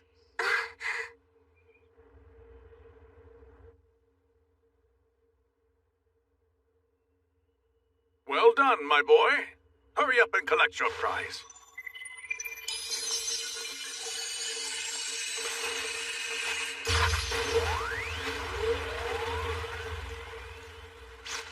You're getting the hang of this. I was told there wouldn't be any reward for this mission. It's not fair, but when they're calling this campaign our obligation as nobles, there's not much we can do about it. True, but it's not really an issue. You'll get more money selling those dragon parts than from any reward. So everything works out. Well, at least the worst of it is behind us. You're about to discover that the real trouble here is only just beginning. It's time to brace both your spirit and your muscles. But I thought all that's left was taking down weaker enemies, right? Tell me, do you understand what's the scariest part of exterminating monsters, my boy? Huh? Scarier than a dragon? Think carefully, Vel. What ultimately killed your master? Numbers.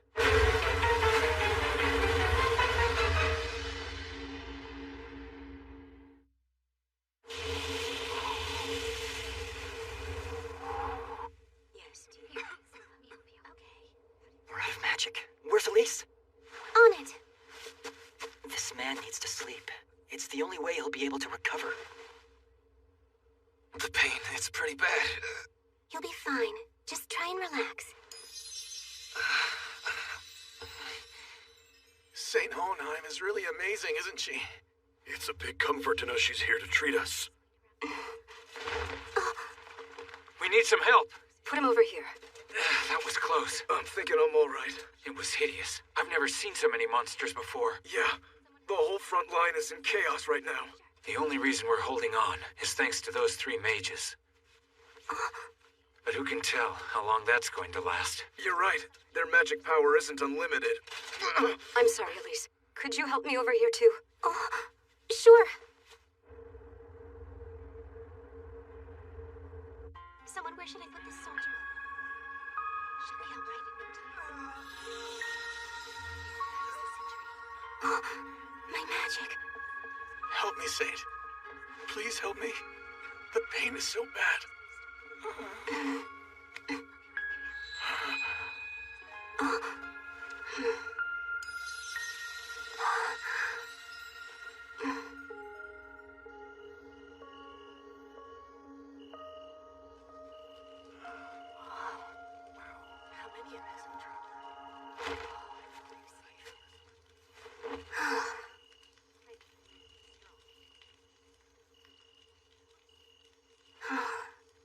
Saint Hohenheim.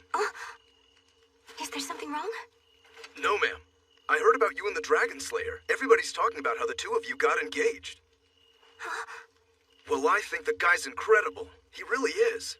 Then you mean to say he's safe? Oh, he's more than safe. Ever since we started killing the monsters, he's been out there fighting on the front lines.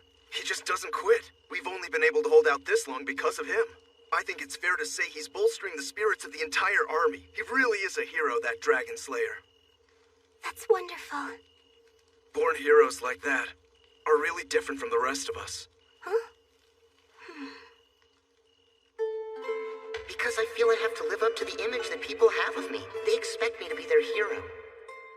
Truth is, I'm not even that brave, really.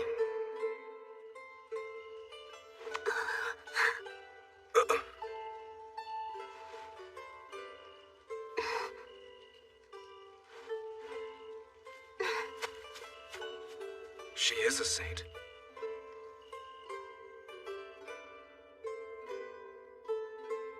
Vendelin's still living up to his image as a hero. So I have to as well. Thanks so much, Saint. I appreciate all you've done. Huh? Excuse me. I need medical supplies. Here you go. Thanks for your support. I've apparently used up all my magic power. But there's still more that I have news! The troops have begun their return from the front line! We did it! The monsters! We wiped them out!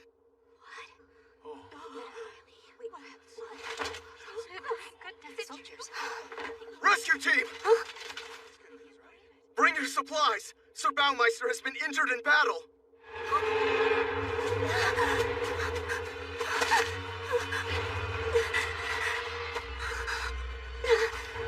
Tell me, how badly has he been injured? Huh? Elise?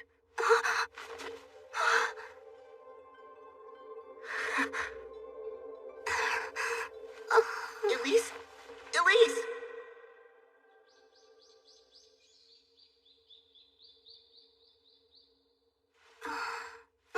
Hey, take your time.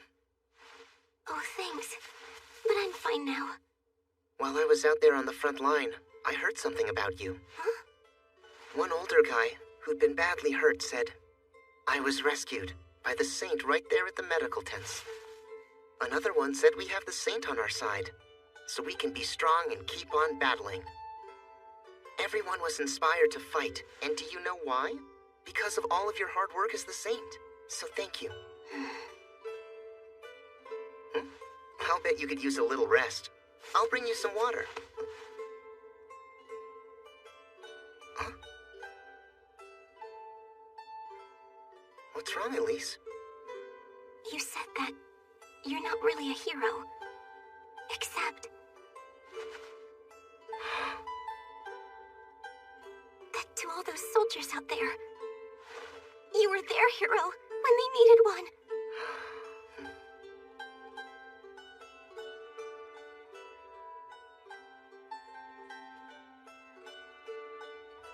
Woohoo! They told me you were here, my darling niece! I'm sorry if we worried you. No way! She's his niece? I beg your pardon. You mean you didn't know? They would have gotten around to telling you eventually. Oh, come on!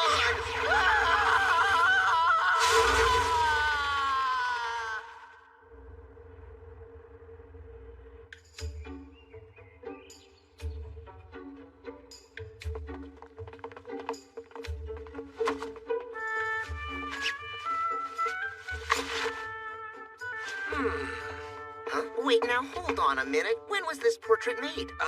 When the king made you a baron. See? 2 medals. 1 for each dragon. Just leave it there. Let's keep unloading. I can't believe we were ordered to stay here in the capital. Duke Bleichruder's way too ambitious. I mean, calling for a continuation of our training in the capital?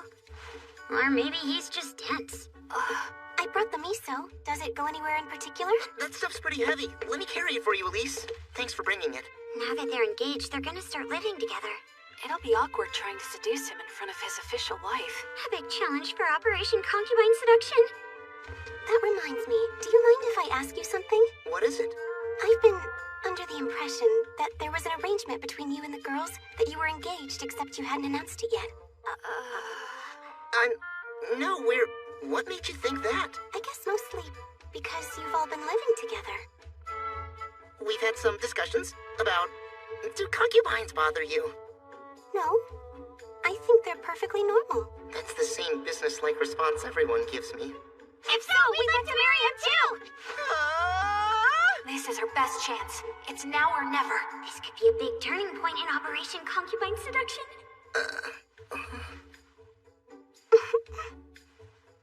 Well then, it'll be okay, I guess. All right! This concludes Operation Concubine Seduction! Yeah! That made her happy.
Another brother marries right into another knightdom. Just the same as you two. Brother Helmut just followed your example. Honestly, there's only one reason anyone would want to marry us. They know you're part of the family and they want to become your relative. No way. That can't be true. I'm sure that's not the real reason. It is. You might as well accept it. You've captured the attention of the entire nation. And that reminds me, you need to make a decision about the tournament. What are you talking about? You haven't heard? Everyone gets drawn in. It's a martial arts tournament held every 3 years. You have to compete or you'll embarrass the family. What? You're kidding.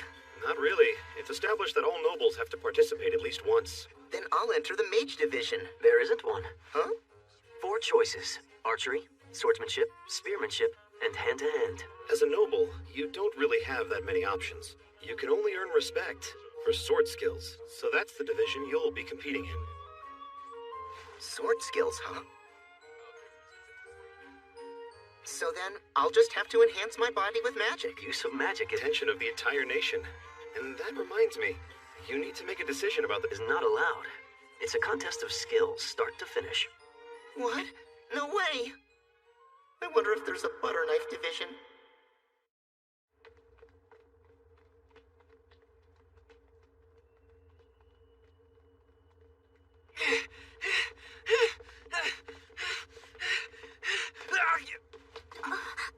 You always give up just when we're getting started. Come on, let's go. Hey, you know what?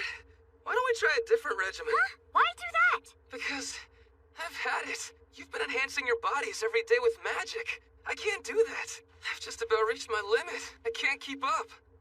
I'm still training and I don't have as much magic as Louise. Okay, but if you need some extra reserve, you can still access it, right? I think that's incredible. Because I'm just about to... Look, it's Val. Huh? Oh yeah, wasn't he going somewhere after the ceremony? I remember him saying he needed to have a quick chat with the Cardinal.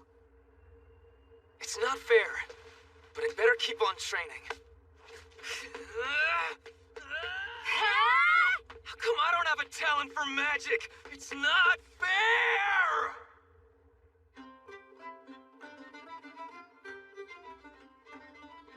I've had it. You've been enhancing your bodies every day with magic. I can't do that. We have to enter the martial arts tournament? Just put up a fight that's worthy of a retainer's daughter. That's all your lord asks of you. Hey, if you get through the preliminaries, that should be good enough. Seriously? How do we do that? It's forbidden to use magic. I feel your pain, but you'll have to find some other way to compete. If you get beat in the first round, you'll bring shame on your lord.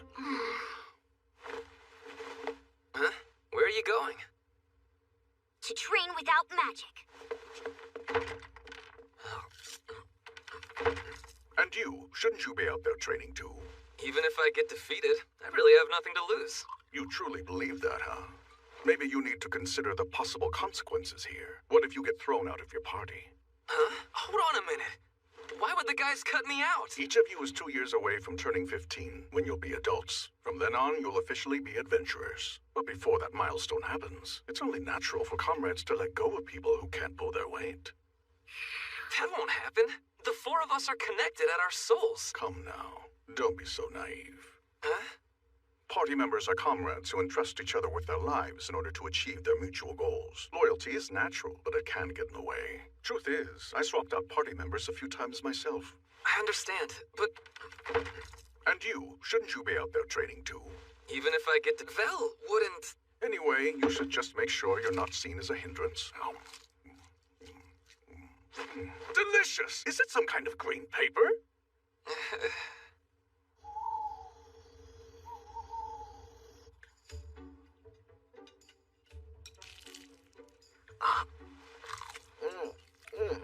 This nori's so good.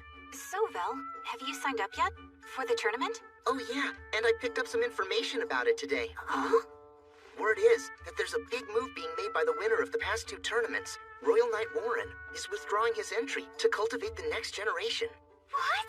Then our victory's gonna be guaranteed! Hold on. All that really means is we'll have a better shot. Also, I had something to discuss with you. It's actually about our adventuring party. That's the reason I went to have a meeting with Cardinal Hohenheim today. I was trying to find a way we could add Elise to our party. I would be honored to join you. I vote yes! I think it's a perfectly wonderful idea. Having her with us will end up being a big bonus for our party. She does bring healing magic, which the rest of us don't have. What do you think? Want to enter the tournament with us? That sounds like it would be fun. But I... To cultivate the next generation. What? Then our victory's gonna be guaranteed? Don't believe there's any division I would be qualified to enter. You okay with all this? Huh? Yeah, I'm on board. That's terrific. I can focus on the martial arts tournament. Oh? I'm shocked that you're interested in it. Really? My goal is to not embarrass myself. My new goal is to win it. Huh? And I'm gonna do whatever it takes! Hey,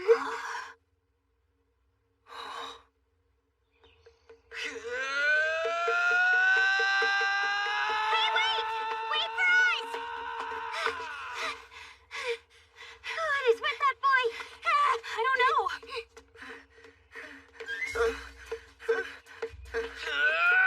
The title's gonna be mine! 26! 27!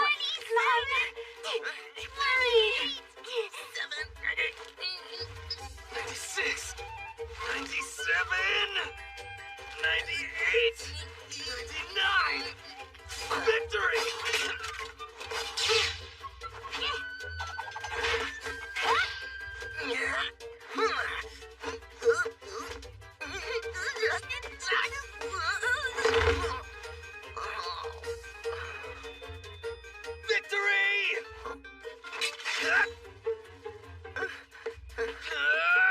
The title's gonna be mine! 20s!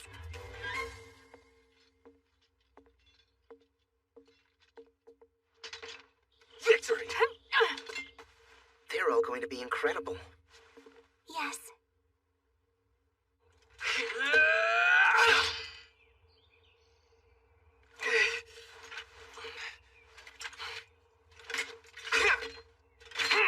It's annoying hearing victory over and over, but he's dedicated. He actually might win it all. Victory! Now Warren's back? Competing in the tournament? The king told him to inspire the next generation. He had to become a hurdle for each of them to overcome in battle, so he's signed up again.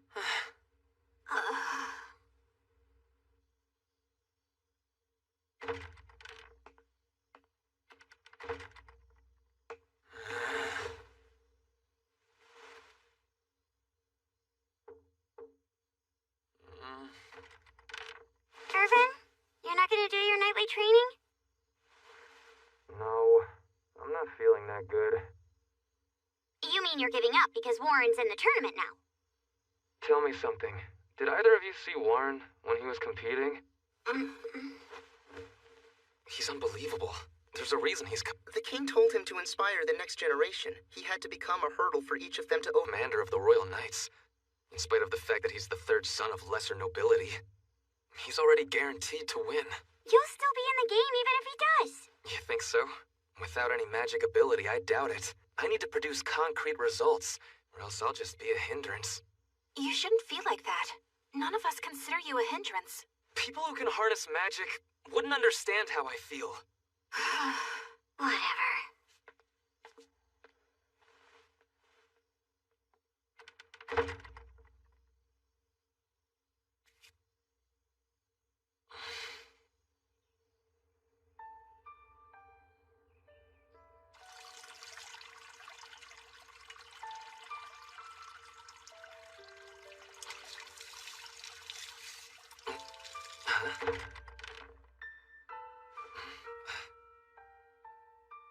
Hey, Vel.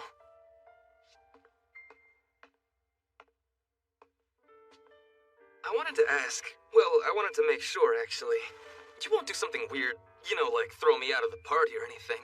If I don't happen to win the tournaments, you wouldn't do anything like that, right? Huh? What? Hey, I'm trying to talk to you. Hello?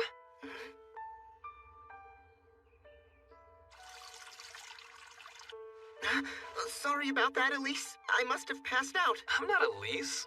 You need to wake up, Phil. Irvin. She's been on my mind. She's been feeling extremely nervous about joining our party. What for? With her magic, she'll end up being a great addition. It's her physical abilities. She hasn't trained, so she hasn't honed her body like the rest of us have. She's worried that she won't be able to pull her own weight with the group. So lately, she's been at it every day. She doesn't want to worry everyone else, so she trains in secret early in the morning. I guess everyone has insecurities, even the ones who seem perfect. Anyway, what did you need? Oh, yeah. Bottom line, I'm gonna win the tournament, so be sure and watch. Later.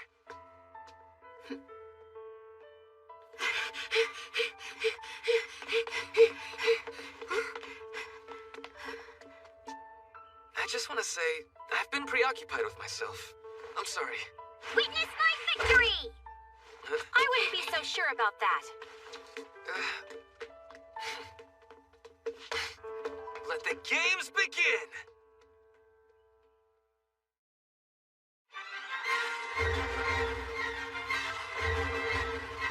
In secret early in the morning. I guess everyone has... I have to say, my friend, you got us some pretty good seats. Don't forget, though, this stadium is only going to be where the finals take place. We'll have to pray everybody makes it through the preliminaries first.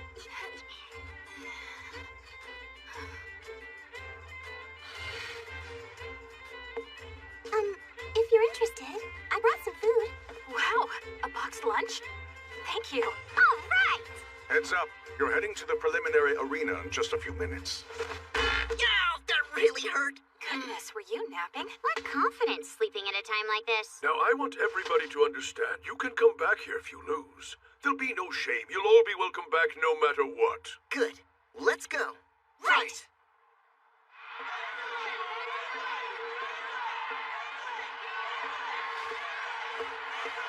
What? You've got to be kidding. My first match is going to be against Warren?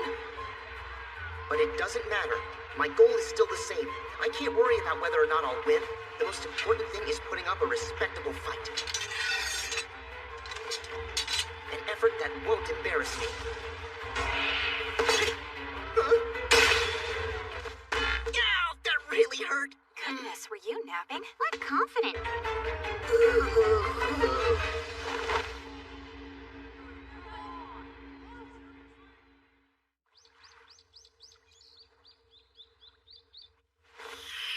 Well, that didn't take long. You came back so fast, it's like you stepped out for a little snack. I hope Irvin and the girls don't come back this fast. Maybe their opponents won't be quite so experienced. Don't worry, they're much better fighters than me.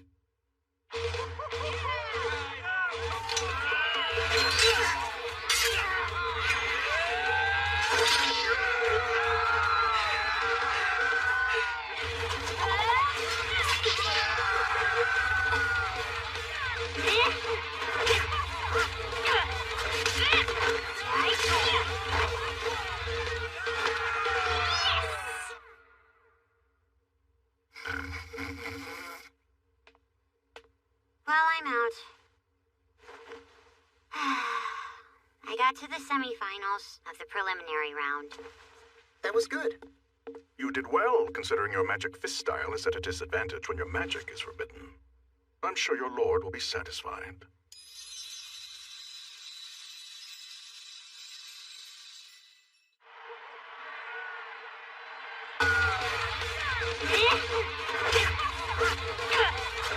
One more to go, and I'll clear the preliminaries. Huh? That sound. No way! It's me and Spinning Spear Guy? You're with Sir Baumeister, and so that means he must be somewhere inside this arena.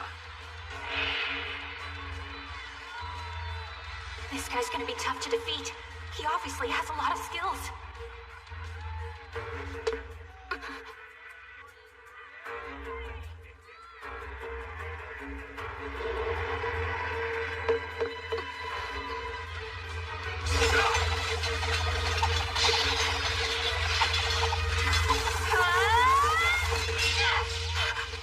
My spinning spear shall one day serve Sir Baumeister!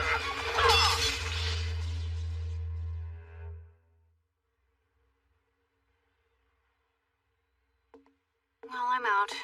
Ina's back? What happened? I lost the last match of the preliminaries to the Spinning Spear Guy. What? So that street performer was actually a strong fighter? I found out his name's Roderick, and he's more than a fighter. He was raised by a merchant family, so he knows how to do most kinds of accounting. And he knows the law.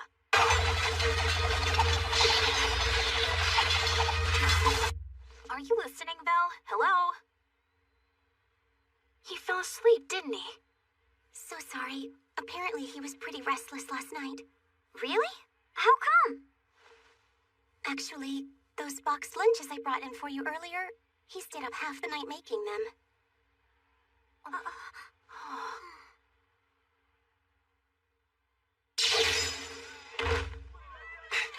The winner is Irvin von Arn. One match left.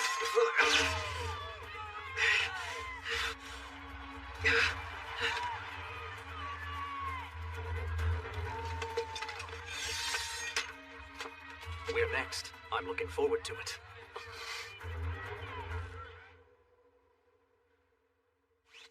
You mustn't risk further injury, young man. You should forfeit immediately. No way. I swore an oath. To win the match.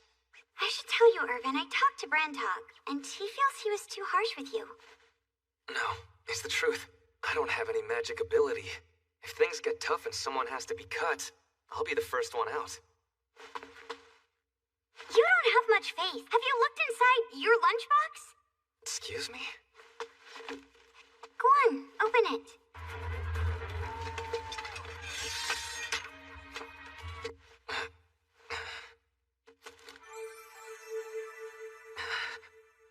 It was supposed to be a surprise, but Vel stayed up late last night making these. He saw we were unusually nervous about fighting in the tournament, and he wanted to do something that would inspire us. So, this is what he came up with. Each one's an individual lunchbox. Not surprising, that sounds just like something Vel would do. You know, that's just the way he is. Yep. So relax, don't overdo it.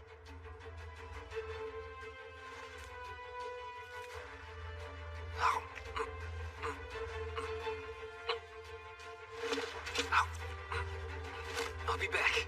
Irwin, were you paying attention? Of course. If a member of his party ran before the enemy, Vel would be a laughingstock. So, I've gotta go.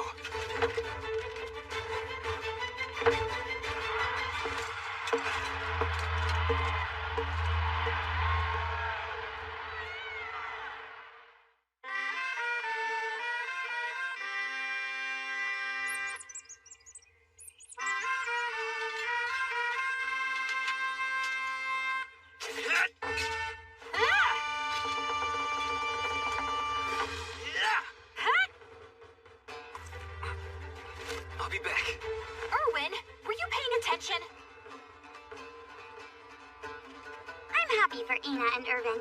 They both have good mentors. Imagine Irvin's actually getting trained by Warren. My mentor said he was willing to train you at the same time he's supervising me. It would be a great chance to work together. I bet we could become adventurers in record time. I'll do it.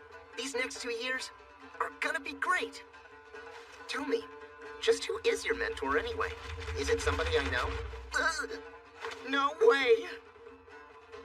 That's a relief. I was scared there for a minute. Sorry to keep you kids waiting so long. You've got to be kidding. Hi, Master! I should have known this was gonna happen. Are you ready to work? I'm going to put you both on a training regimen that will leave your muscles trembling in spasms of happiness. Come on, let's move it. So, what do you say, Val?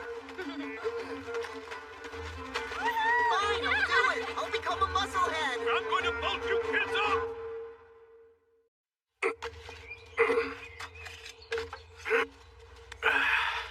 Pardon me, sir. Huh? I brought you the report on this year's tax collection. I've entrusted that business to Kurt. He'll take care of it. I understand, sir. Father! Hi. How are you doing, son? Darling, you have a visitor up at the house. Oh? Any idea what it's about? Well, actually, he said he came by to speak to you about Vendolin. This is from Head Auditor Rookner in the capital. Isn't he the Lord Commissioner's younger brother? I bet he wants to join Vendolin's branch of the family. Enough of this nonsense. Look, I don't care how famous that boy becomes in the capital. It has nothing to do with us out here. I'm the family heir. These requests waste my time. Oh, no! What's the matter, Amali? It says that Vendolin apparently passed away while on a mission to explore ancient ruins.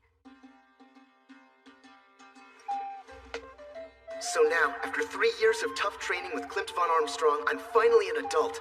I can make my debut as an adventurer. I hope I've made you proud, Master.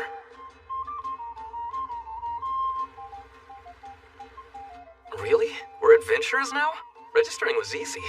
You're right. The guild people really knew their business.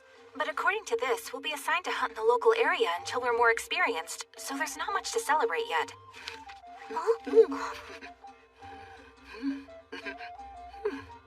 You seem to be pretty excited, Vendolin. Because our days as adventurers are just beginning. All the duties of being a noble held me down. I was hogtied. But now things will be different. Starting today, no one can steal my freedom anymore. Sorry to interrupt the celebration. Brandhog? Your new party has received a request. You've been assigned to explore some ancient ruins. Where did this come from? A mandatory quest from the king? It's an order. You can't really turn it down. So nothing's changed. This is the way it's gonna be for the rest of my life. Sorry, but I thought our new party advisor was supposed to be an active adventurer. I'm afraid you don't exactly fit that description. You're right. My lord has ordered my temporary return to action. Well, if you want my opinion, under the circumstances, we couldn't ask for a better advisor. My lord thought keeping you all alive was probably a good idea. I don't get it, Brandhog. Is this site that dangerous? It was 3 years ago that these ruins were discovered after we defeated Gregorland. This entrance leads to underground tunnels and caves, and the Adventurers Guild sent several people to investigate. I'm guessing they never came back? Precisely what happened. After the group went missing, the Guild enlisted experienced volunteers to go to the ruins and search for them. They never came back either, did they?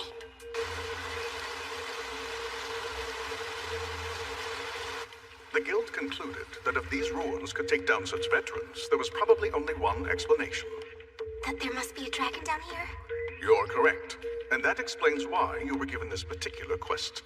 Why are we so qualified to deal with a dragon? Come on, think about it. What did you people call yourselves when you registered? We wrote down the Dragon Busters. Any questions?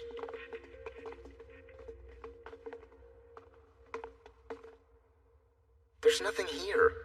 We're tiptoeing around. Is this how adventurers are supposed to act? Hey, we can't help it. If a dragon comes out of nowhere and breathes fire on us, we'll be reduced to ash. Wiped out on our first quest. Please, you have to be our shield and protect us, Sir Magic Barrier. I don't think you'll have to worry about being reduced to ash. My detection spells not even sensing any weak enemies. Hey, let's go check out what's behind that door. Let's go inside.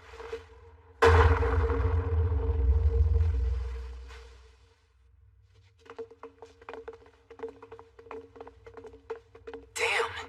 There's nothing around here either.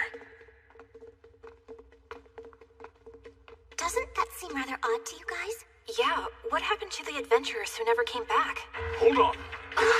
We have to get out of this room now. Hurry!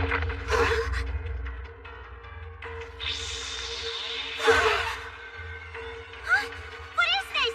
My feet are stuck to the floor. I can't move. It's a trap left by the ancient magic civilization. Listen up and be prepared for battle at any moment. Even I don't know what's going to happen. Brandhog!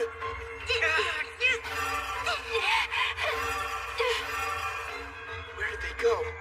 Vendolin, no! Elise! Vendolin?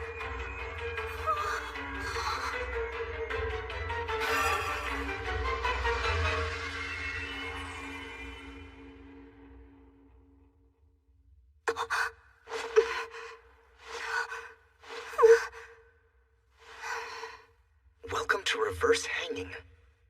What does that mean? It's another trap laid by the ancient magic civilization. It instantly teleports victims to the bottom floor.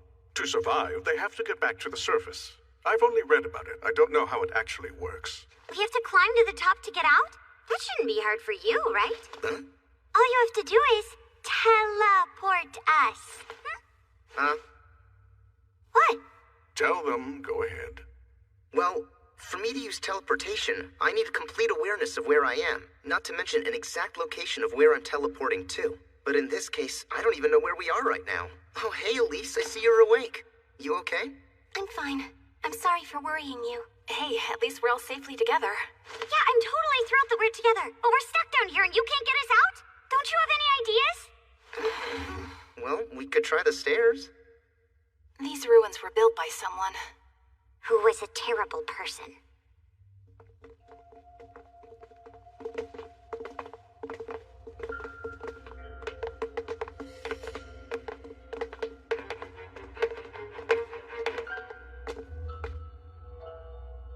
Well, well. I wonder what's lying in wait for us in that room.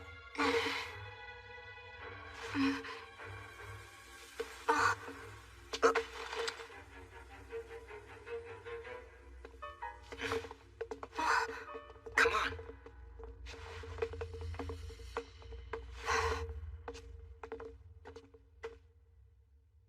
These ruins were built by someone. Who was seriously deranged. Guess we're not leaving yet. Hey, looks like the boys are waking up. Step back, guys. I'll use magic. You should be the one to step back, Phil. We have no idea how many more floors we have to climb up. So you should hold off your spells and conserve your magic. Yeah, as long as it's not dragon's breath, we can hold our own. So brave. It's time to show off the fruits of my training.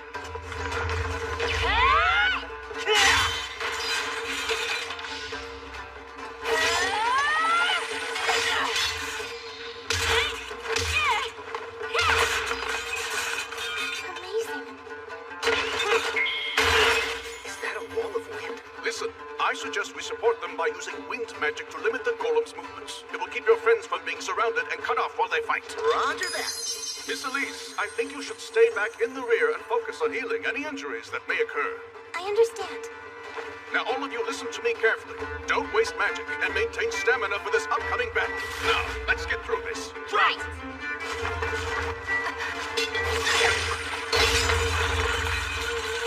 Their formation crumbled after I knocked out the mounted golem in front.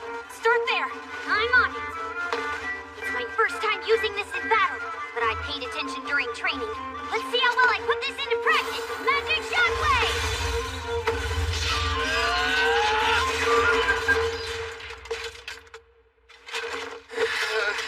It's over. Is everyone all right? Thanks to Elise.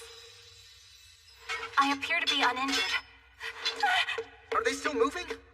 Look over there. Well, now we know what happened to the adventurers who never returned. You hear that?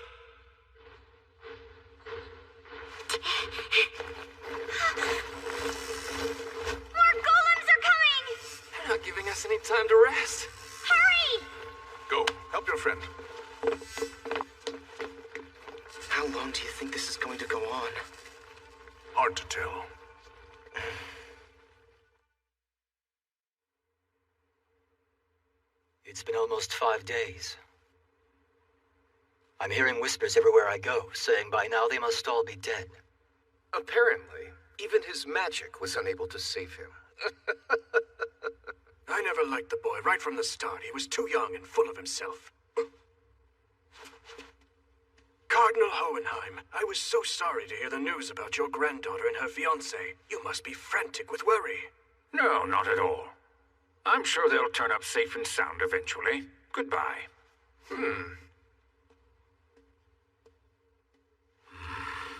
There you are, Cardinal Hohenheim. Greetings, Lord Commissioner Rookner. These wild rumors. I don't know who would be spreading them or why.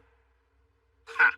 I'm sure I can play this to my advantage. No doubt. I have great faith in your strategic abilities, my lord. Yes. Take this. Go to the Baumeister estate and meet there with Kurt, the eldest brother. Once there, I want you to give him this death notice and encourage him to have his son succeed the late Baron. As you wish, my lord. I tell you what, my lad. You'd best be dead, Baumeister.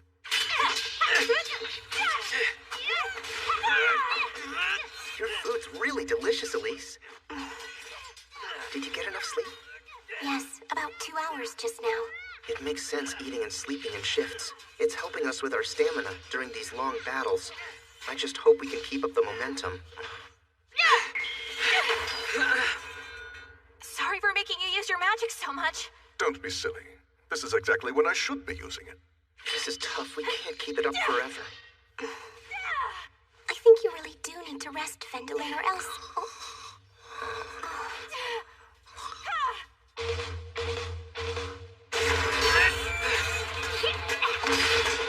It's only because of the magician's training that we're able to fight so effectively.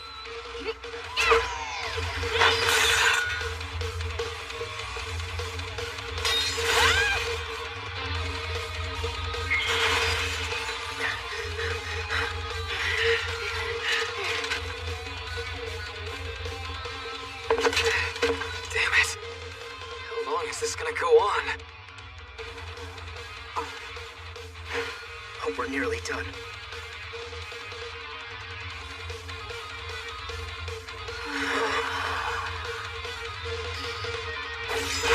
Magic shockwave! If this keeps up, chances are we might not make it through this anyway. Don't you worry. That is not going to happen. You're right. I can't die just yet. Know why? Because I haven't won a single match against Warren. If I died now, that's the one thing I'd really regret. What would I regret?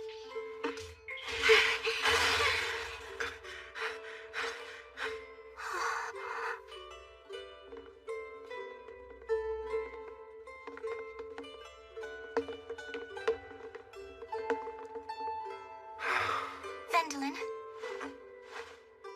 let's promise to make it home alive.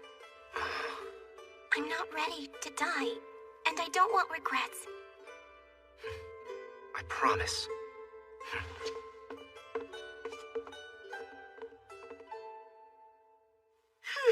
No golems in here. It's over! We did it! Is it really over?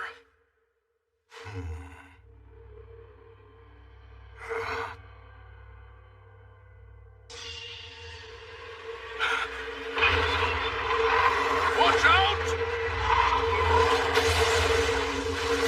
Oh, great. A dragon golem.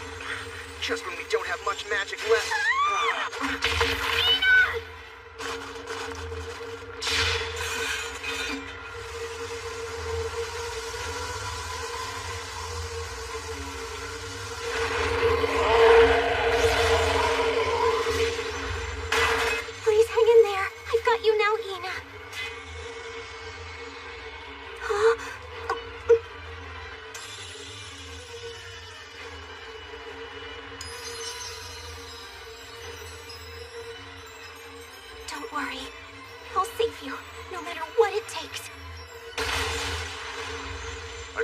how much longer we can maintain this magic barrier, Vendelin.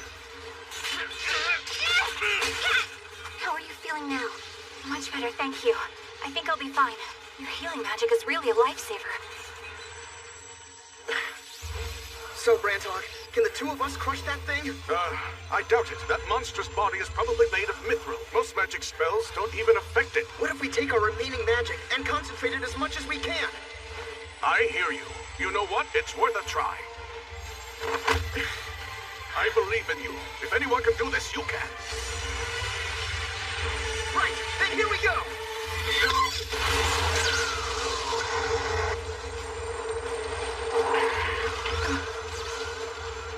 Brandhog! I've got to say, you really are just like him.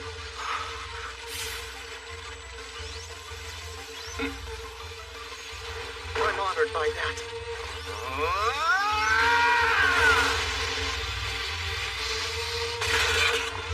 Wait! Try harder, Val! Listen, Louise! You shouldn't tell someone who's trying hard to try harder!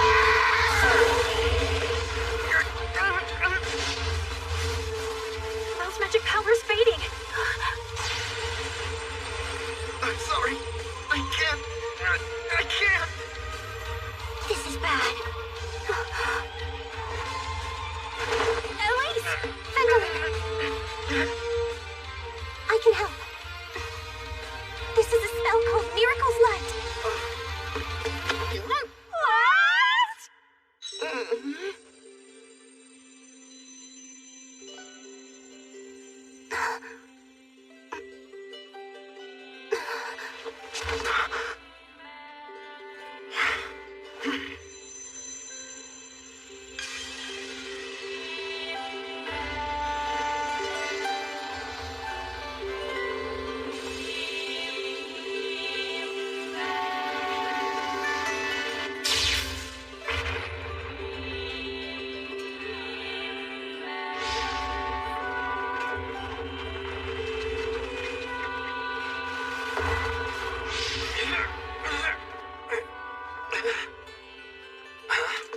It's frozen. Huh? Val!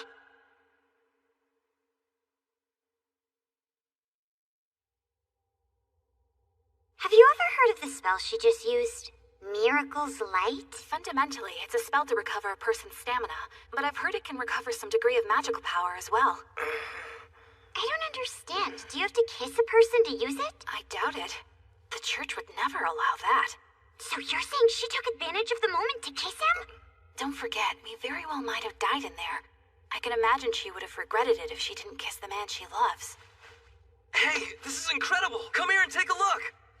For crying out loud, Irvin, we're totally exhausted right now. If this isn't truly amazing, I'm going to use what strength I have left to beat you, Black and Blue. I swear I will! Hurry up, will ya? Yeah, hold your horses. We're coming. Why are you so excited anyway? Did you find treasure? Even better. This had better be super incredible. This time it's the real deal. We'll be the judge of that.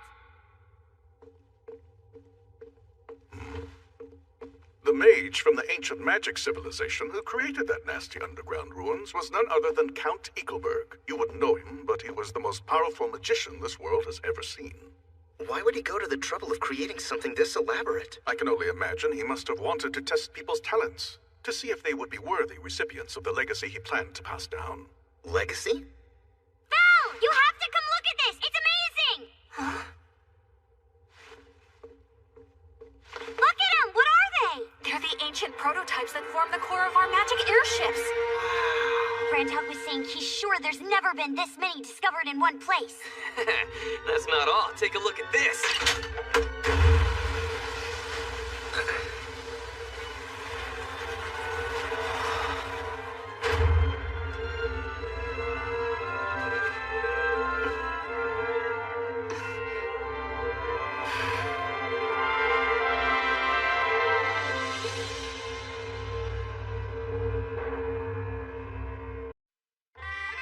So, we have 7 airships, as well as the shipyard that serves as a base for them, and the 2 extra-large magic stones used to power it. Additionally, there is a dragon golem, cavalry golems, and soldier golems, as well as the mithril and metals which compose them. Rounding out the inventory is a new artificial intelligence, magic collection panels, and Count Eagleburg's research documents. All of the above will be purchased by the Crown, while the magic-absorbing force teleportation magic circle will be purchased by the Magic Guild. Since this was a quest from the king, the reward is increased, as is the reward from the Adventurers Guild. As a result, each person's reward is... Well, how much, Lord Commissioner Rookner? 2 million gold coins. Wait a minute. 2 million gold coins per person? That's a lot.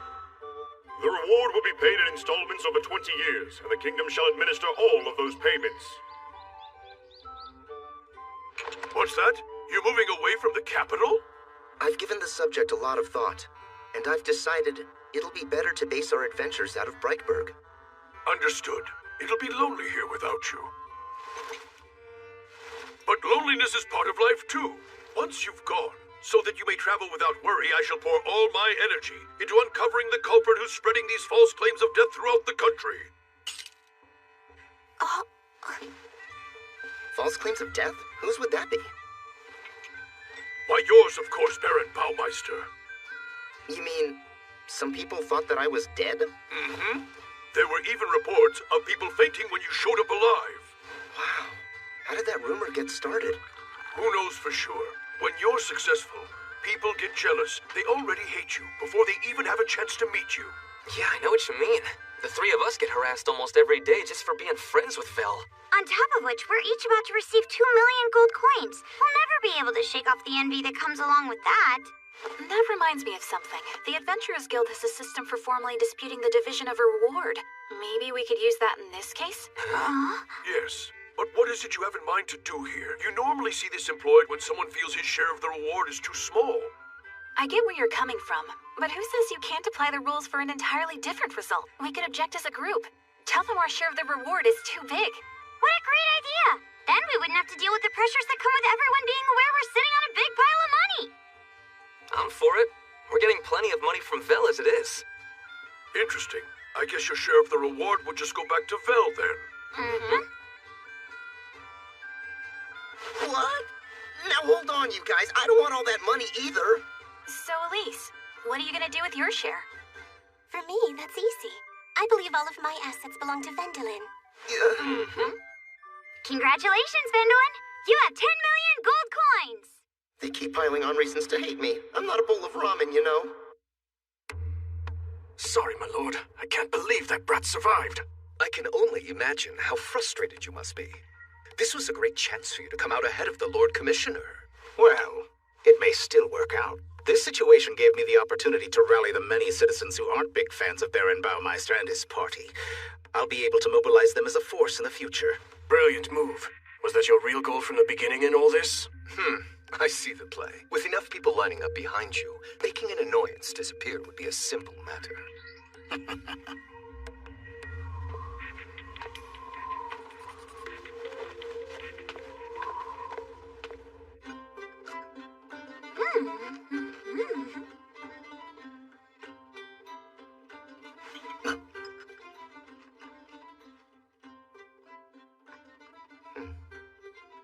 Hey, so I was thinking this morning, someone needs to look after this mansion after we all relocate to Brightburg.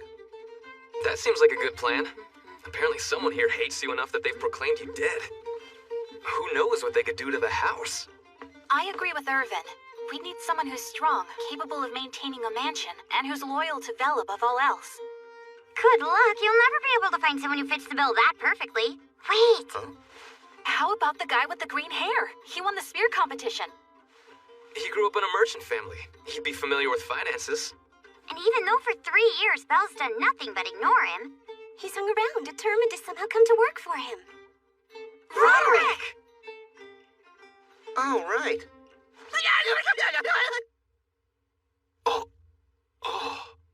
I gotta tell you, I feel bad that it's taken me all this time to ask. But if you're still interested in working for me, I have a job for you.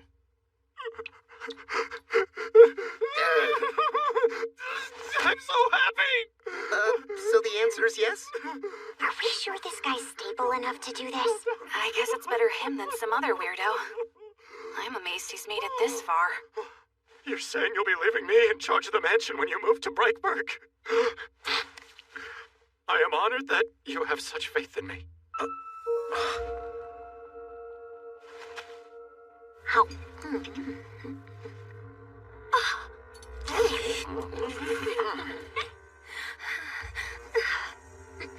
Someone's there. Get down, Val! I'm sure there was someone out here. I'll bet it's him, the one spreading the rumors. Curse him! The one suggesting that my lord Sir Baumeister is dead. What a reprehensible fiend! I make this vow. I will discover who he is and unmask him. Roderick, even the palace said they were unable to pinpoint where those rumors originated. Finding the source on your own won't be easy. I'm not worried. More importantly, my lord, this place is dangerous. You should all leave. Get out of the city as soon as possible. All right, except there's something I still need to do here.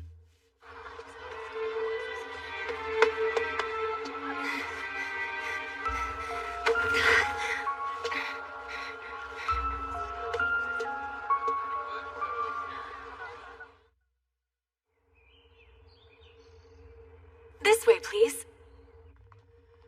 This entire research lab was constructed with the ancient magic civilization as its motif. Amazing. Why, it's Baron Baumeister, the man who discovered the magic circle from the ruins and sold it to us. I'm the head researcher. Lucas Getz Beckenbauer, my friend. Nice to meet you. I heard that you've developed a magic circle that's capable of summoning anything the user imagines. Yes, that's it over there.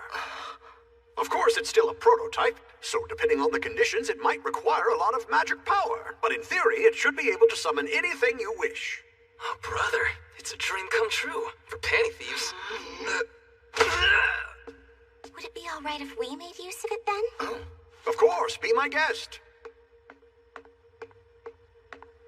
The most important thing here is your imagination, Baron. Form a clear picture of what you want to receive. A clear picture. Okay, I've got it. All right. Form a clear picture of exactly what I want. All right.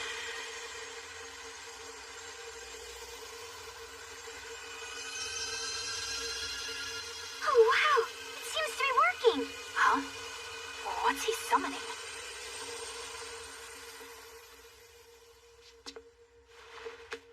Panties? I think I lost focus there somehow.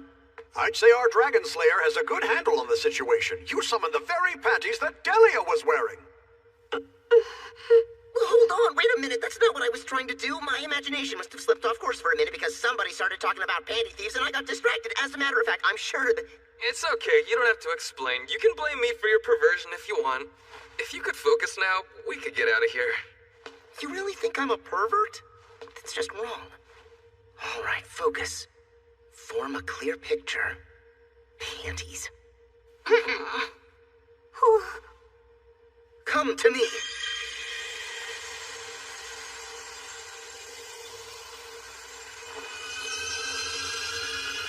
It's coming!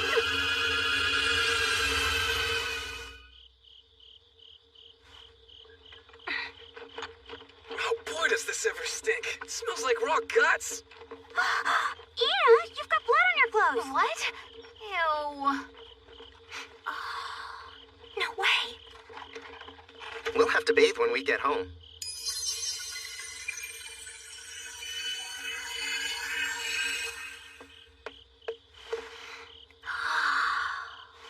I was right. So, what's going on?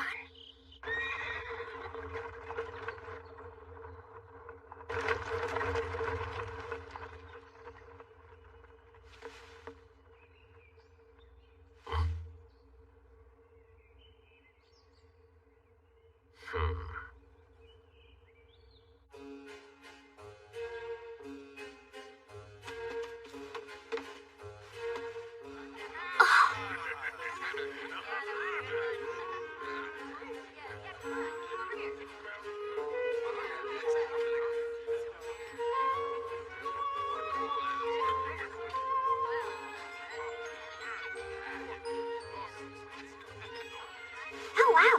Look, Ina, even took Blake Flykroder came to Val's party. Val made it a point to invite him since we're going to be in his care once we move to Breakburg. He brought him here by teleportation. From the faces I see, he's thanking everyone who's helped him out, right? Baron Baumeister's natural social skills never disappoint. Some of the people here are giving me a sour stomach, though.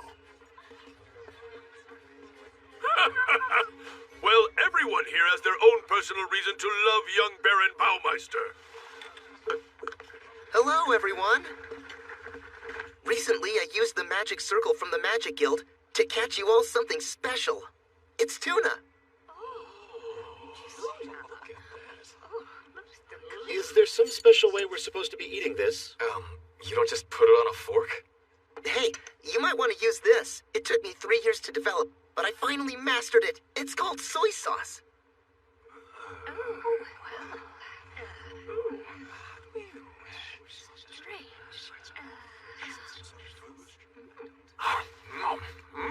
Oh, tuna with soy sauce. It's delicious. Please, eat as much of it as you like. Believe me, we have plenty to spare.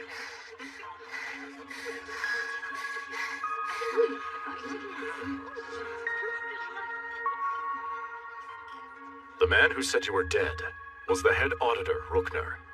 Wait a minute, isn't he? That's right. He's Lord Commissioner Rookner's younger brother. How strange. I've never met the man. It was just an attempt to use you, my lord. Huh? He knows you have strong ties with the Lord Commissioner. He's been hoping to unseat him from his position. He'd do that? To his own brother? There's more. He's sent an aide with a sealed note to the home of your brother, Kurt. It says you've died while exploring the ruins. Huh? His plan is a fairly simple one. Once you're gone, Kurt's children would inherit your estate. With the family in place, it would give the Commissioner more power and influence. I can't believe his deviousness. It's true. The good thing is the messenger only set out a few days ago, so it will be a while longer before he reaches your family. One jealous brother caused this much trouble? Hard to believe, but I've set some countermeasures in motion for you. Huh? I think things will be quiet now. Sir Rookner, we have a situation. The town is talking about you. Talking about me? They're saying that you conspired to kill Baron Baumeister, that you trapped him down in the ruins. What? Who the hell is spreading these lies? What's happening? There's a messenger here who says he's from the palace. What does he want? He says His Majesty has summoned you immediately. You spread a false rumor of your own? Yes, I figured. The way to fight rumors is with rumors. Couldn't we get in trouble? What if they find out we did it? Don't worry. We can just pretend we know nothing about it. I guess they are only rumors. No way to prove it. That's right. He'll face some degree of investigation, but he probably won't be punished for it. I must say, you did a good job learning who the culprit was. It wasn't hard. I suspected him from the start. That's the kind of man he's always been. Anyone will tell you that. You know him personally? You would think so, since he's my father. Huh? In reality, the man has never once acknowledged me as his son in public. You see, my mother had humble origins. As a result, she couldn't become his official wife. That's just horrible. From my experience, and you can take my word, blood ties aren't very trustworthy. Can't trust your family? Don't look so serious. We're having a party. You know what? You're right. This is a treat. Have you even tried it yet? What is it? Just taste it. It's something Vendolin taught me to prepare. It's fatty tuna and it's really delicious. Try it with the soy sauce. That's it.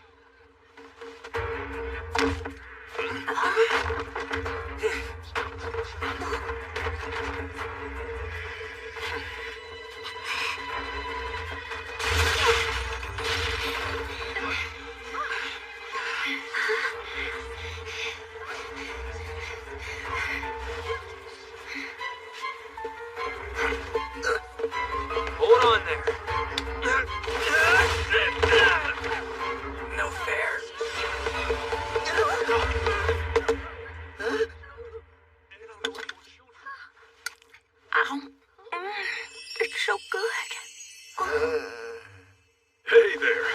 late to the party.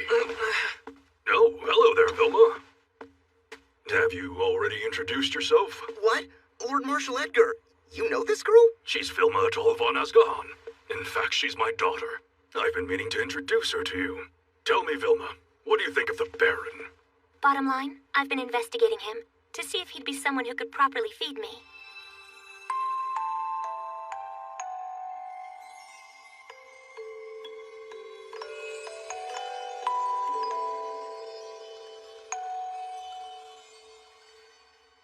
And you pass. Well, I'm flattered that I passed, but I've got to say... Fatty tuna, fatty tuna, fatty tuna, fatty tuna. You want another serving? Sure. Just come with me. Fatty tuna, fatty tuna, fatty tuna, fatty tuna. As you can tell, food is more important to Vilma than most anything else in the world. Not surprising. The girl's suffering from hero syndrome. I've never heard of that before. What's it mean? It refers to those who constantly have magic running through their muscles. It enhances their body, but then it also speeds up their metabolic rate. As a result... Fatty tuna! Need more! Fatty tuna! They have incredible strength. However, it also means they're constantly burning magic day and night. So they eat a lot in order to replenish that energy. Feeding her is an expensive proposition. You have to be extremely rich. I think you've got that covered, Baron. I can't believe she's a glutton. She looks so young and cute. What a weird feeling. I want to take care of her. I'm feeling all maternal. Vilma, it's not your fault you're full of magic. We've got you covered. We'll give you so much fatty tuna, your jaws will be sore from chewing. I love tuna. Looks like she's under control now. I have a thought. Why not hire her as a bodyguard? But I hadn't thought about... Come to think of it, you can marry her too if you'd like. That's not gonna work. See, we're moving to Brightburg. We'll be taking on a number of hunts like normal adventurers. And so, I won't be needing a really strong bodyguard. Even a monstrously strong bodyguard. Excuse me? What are you talking about? You'll be exterminating monsters. Huh? I thought... Duke Bleichruder. Tell me, am I right about that? Where did you get that information? I would rather not say. I have my sources. Hey, what is he talking about? Actually, I have a request for you. For all of you. It says that Vendelin may have passed away while on a mission to explore some ancient ruins. That's unbelievable. Vendelin's dead?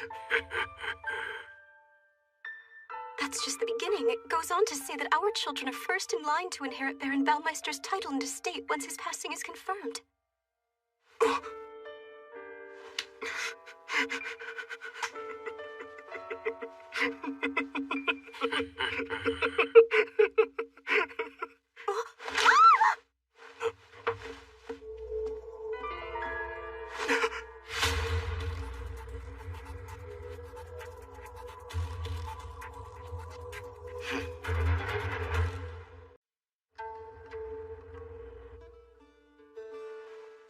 Years ago, led by the former Duke Bleichruder, an expedition went into the enchanted forest in search of a cure for his son, who was death. This watered-down tea kinda makes me nostalgic. Of monsters. The soldiers and the former Duke were killed. We know this story quite well. We dispatched an army in support of the former Duke, and the men we sent him all perished. Those corpses have now become the undead, or in other words, an army of zombies. That is why the Duke assigned us this task. He told us to come and purify the undead before it's too late. Before they become greater undead, like leeches. He expects us to send troops again? What a bad attitude. Who is that guy anyway? Hey, weren't you paying attention? That guy is Kurt. He's Vel's oldest brother. The one next to him is the second brother, Herman. The guy behind them is a village chief who's an aide to their father. I think his name is Klaus. We'll be handling the task of purifying the bodies. The reason we came to see you was to discuss how to handle the monsters we'll defeat during that process. The Enchanted Forest is our domain. If your hunt's successful, you'll have to pay tribute. We'll expect a percentage of any raw materials you harvest and sell.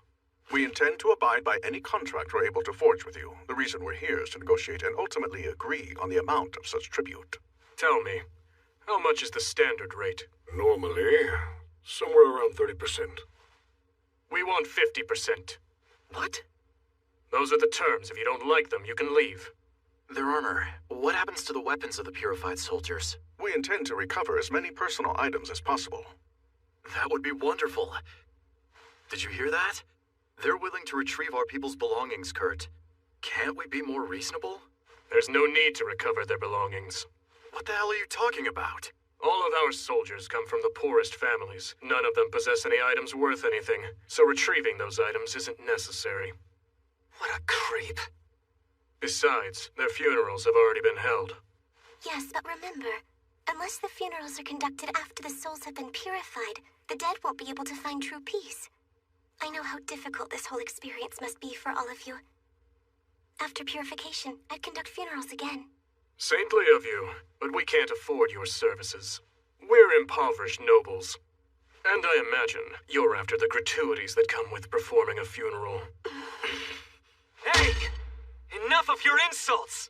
Well, Vendelin, you might be the big, heroic dragon slayer, but your associates are common thugs. I'll show you who's a thug! I have to say, I do appreciate your insightful opinion, Kurt, and I'll keep it in mind as we move forward with our talks. Having said that, let's begin the official negotiations with the head of the family. How dare you! Are you suggesting any discussions with me aren't official? That's not it at all. But your father's still the one with the title, right? And while we're on the subject of titles, you should be a little bit more respectful. Even if this man is your younger brother, he is still a baron. As lowly retainers, you dare speak to me like that? I'm kinda hungry. I don't understand what's happened to him, but my brother has become a toxic client. Good lord, what the hell was the head auditor thinking? He sent me a letter full of misinformation. All right, it's time to begin the village meeting. Sorry, but before we start, I've heard that Sir Vendelin has returned to purify our sons, who were left behind after the massacre in the forest so long ago. That's true. What of it? Be aware, this is not a personal favor he's doing. He has only come back here as an adventurer fulfilling a quest. Once he finishes with these zombies, he will leave here once more. Tell them, Sir Kurt. Am I right?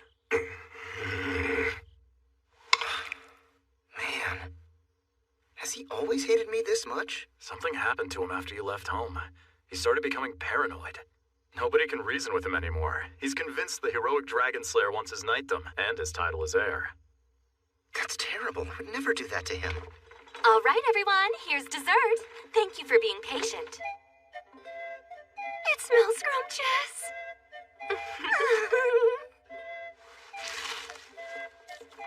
Darling, you should pour Brandhog a drink. Oh, sorry about that. Let me fill your cup. This is mead we've distilled here on our land. Try it. No thanks.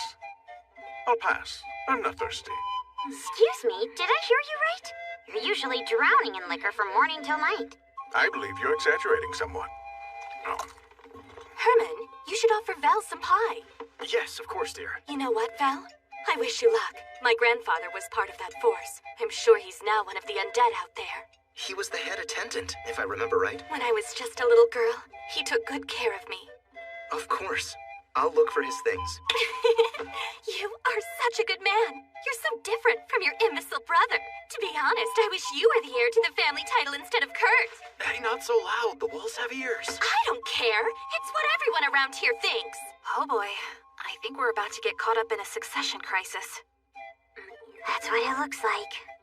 The best thing to do is finish up quickly so we can get out of here.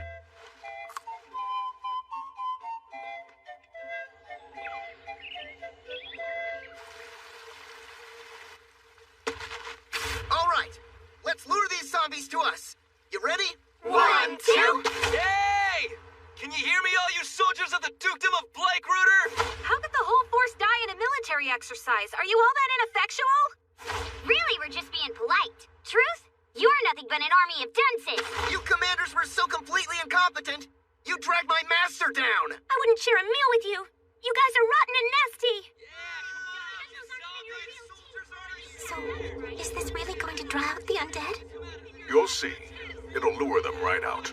They may not be terribly smart, but amazingly enough, they know when they're being insulted.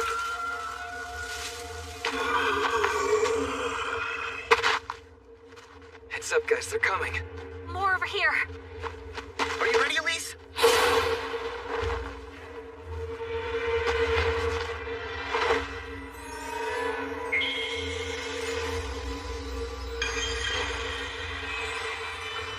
Good. Time to expand the reach of this purification spell. Okay, let's do it!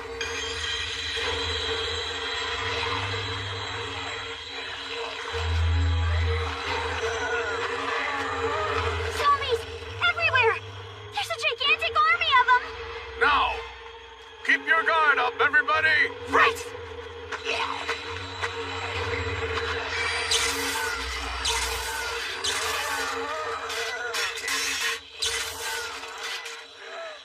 That's depressing.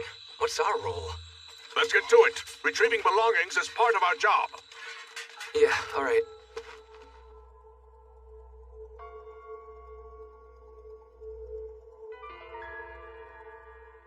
Vendolin! Huh? I think I found the guy in charge!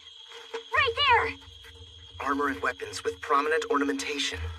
You're right, Louise. That's the general commander of these forces, the former Duke Bleichruder. That takes care of the boss!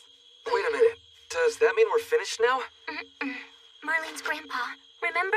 I remember. Marlene described his armor to us. I've been looking for it, but he hasn't shown up.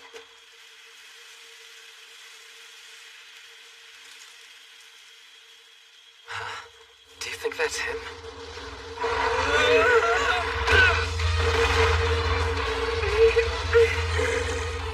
A wyvern. Amazing. It's become undead too. Huh? If that's true, then why isn't it being purified by the holy magic? The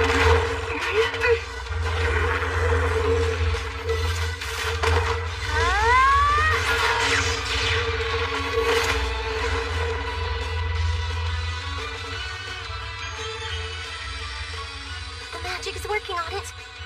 But unlike the zombies we've dealt with, it takes more time to purify a monster. Really? Well, here comes a crowd of nasty-looking ones.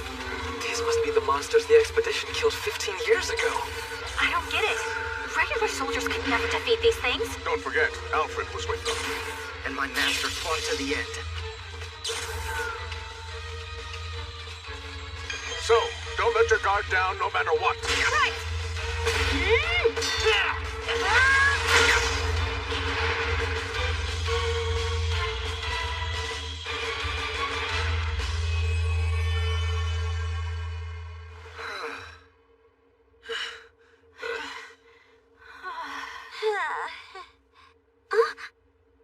Val!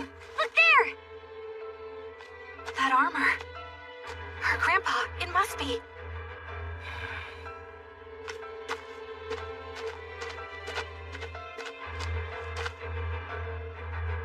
Marlene. He's talking to us. Blast. It's turned into a damn lich. She has a husband who adores her. She has a good life. I'm glad.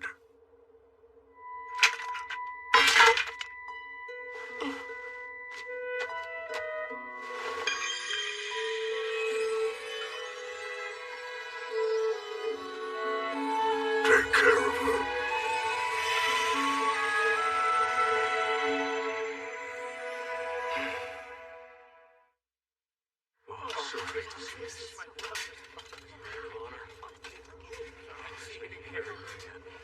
Please accept my deepest gratitude for what you've done. Now my son can finally rest in peace. Listen up, everyone! Sir Kurt has a message for you! All right. Once the services are over, I want you to line up before our blacksmith and turn over all the rusted armor and broken swords to him. What? Excuse me, my lord. We have no bodies to bury for our dead, so we were hoping to use these items in their place. That's a waste of resources. We don't have enough iron to replace our tools. Once we melt down these old items, the material will be used to develop the land. I'm sure you agree that's what the dead would truly want here. Sorry, my lord, but that seems cruel. Regardless, once the services are done, turn them over at once. Just a minute, Kurt. What do you want? I'm busy. I understand you're short on resources, but don't take their things. Do I hear a lowly adventurer questioning me, the lord heir to this family's estate? Listen, If you had iron, you wouldn't need to take their things, right? Obviously. Well then. Here's a whole block of iron. Now there's no need to confiscate the dead man's belongings, right? How does he do that? What should we do? He made you look bad. Just let him go. He's done with his purification. He'll be leaving the area soon enough. We'll have to be patient until then. Thank you, Sir Vandalin. You don't know what this means to us.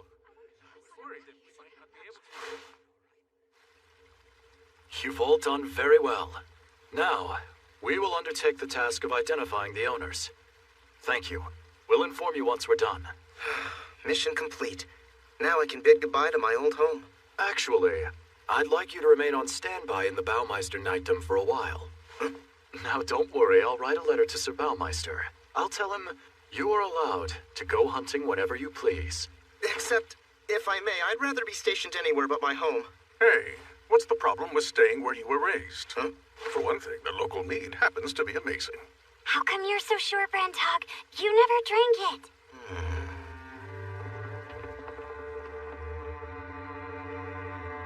Everything going as planned? Yes.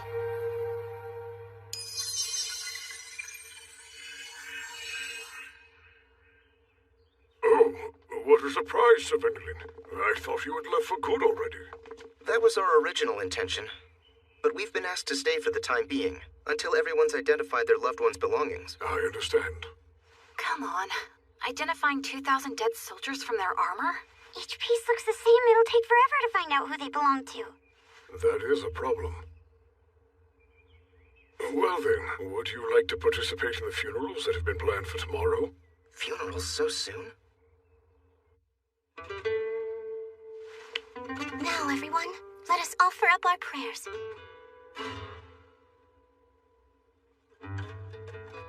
Thank you, St. Hohenheim, for presiding over this service. It's a great comfort. Why is Elise doing this? According to Klaus, the local priest has gotten too old. Disgusting. Sir Kurt couldn't even be bothered to participate.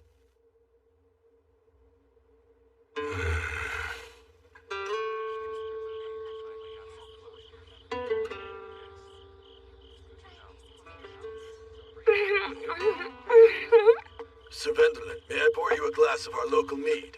Oh, no thank you. How about Brantog? Actually, Sir Brantog refused as well. I was surprised. Oh?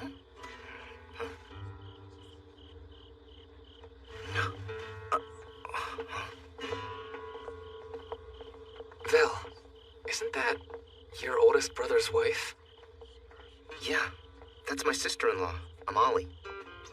All right, boys, let's pray. Okay.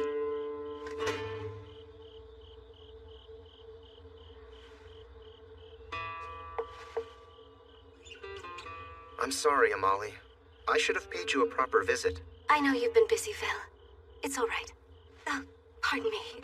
I spoke without thinking. I realize that you're a Baron now. I should address you with more respect. Your family, I don't mind. Besides, it's not a formal setting. Oh, wow. Are you really the famous Dragon Slayer? Uncle Vel, tell us about the Bone Dragon and how you defeated him. I can't believe it's a bone dragon. I thought they were extinct. What's it doing here? Bone!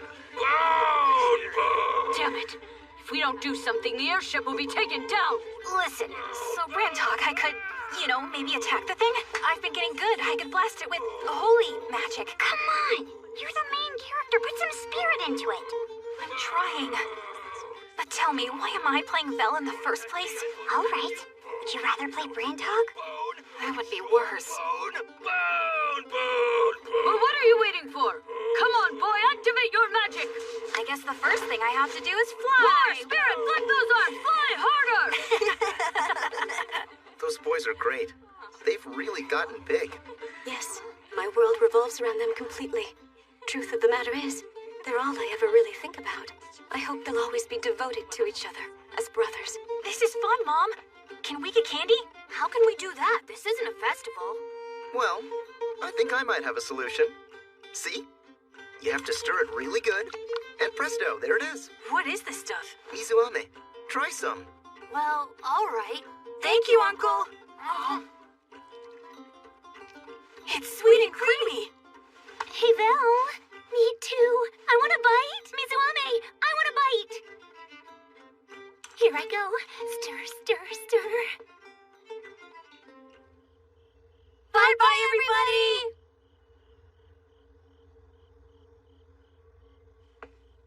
Sir Vendelin? I have a favor to ask.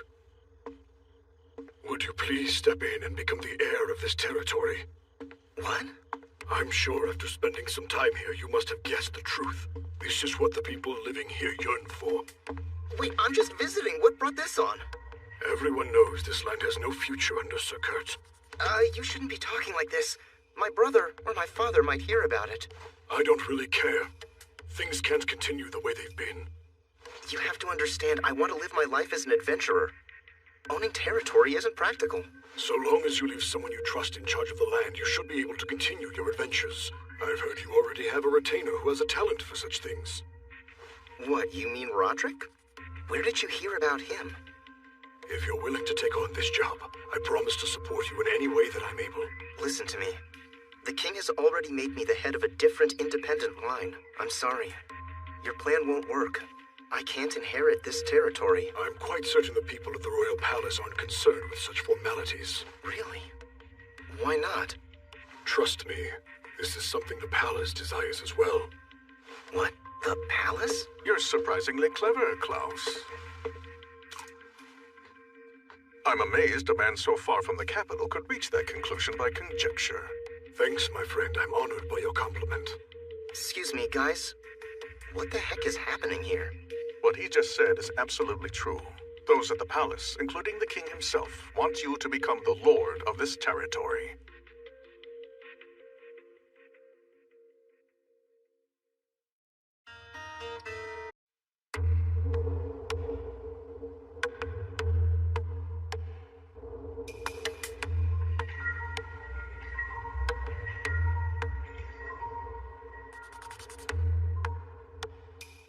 The Crown has wanted to develop this ridiculously large swath of untapped land for several years now. They expect to reap huge benefits from it. Oh.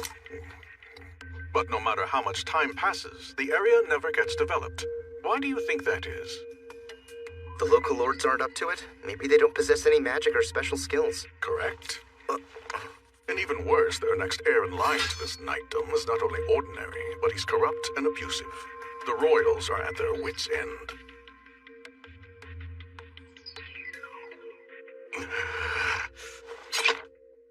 In the midst of this lack of progress is when you came into the picture.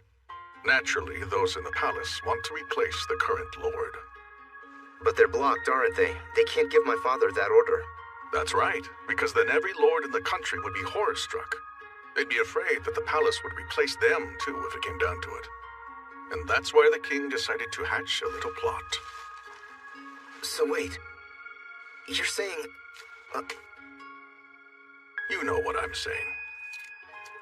They're gonna make your scumbag brother blow his top. And then, once he's been subdued, they'll put pressure on your father to retire as a way for him to take responsibility for his heir's scandal. At that point, it's all set up for you to come in as his replacement. Unbelievable.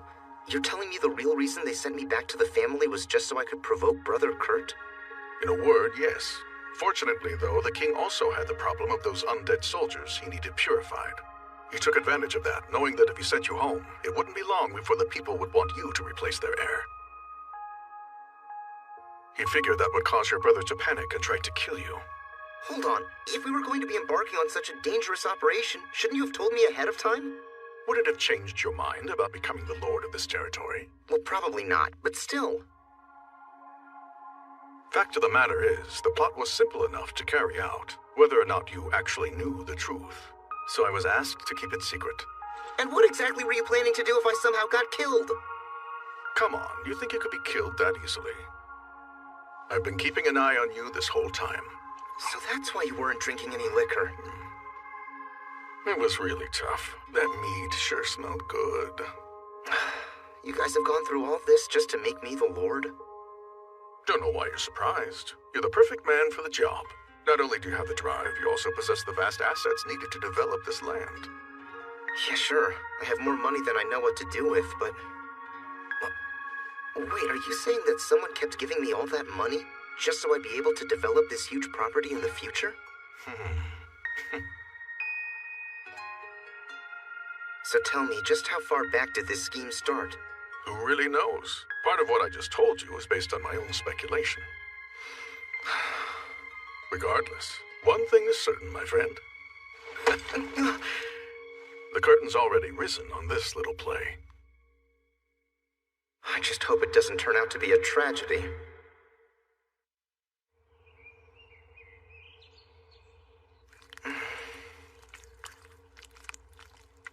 So then, you have no choice but to do what the king says, right? It's not all bad. They said you could keep adventuring after becoming the Lord. Now, this is unusual. In the past, when you'd get orders from someplace like the palace, you'd just go ahead and agree, and not agonize so much. Hey, Vel, you have visitors. Are you ready? Yes! Uncle, you're the best! I can understand now why he's been agonizing over this decision. If Vel becomes the Lord, it's going to affect those kids, isn't it? Yeah, they won't inherit the property, and they won't be nobles. Depending on the outcome, they might even have to leave this land.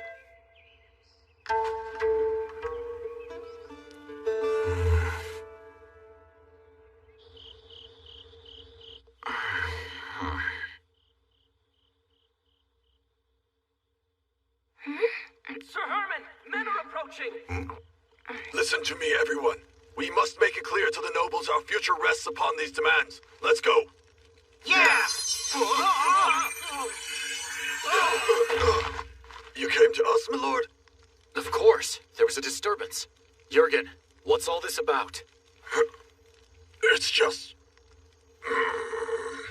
We're going to see Sir Arthur with our demands. What demands? We've talked it over amongst ourselves, and we all want Sir Vendelin to be heir, not Sir Kurt.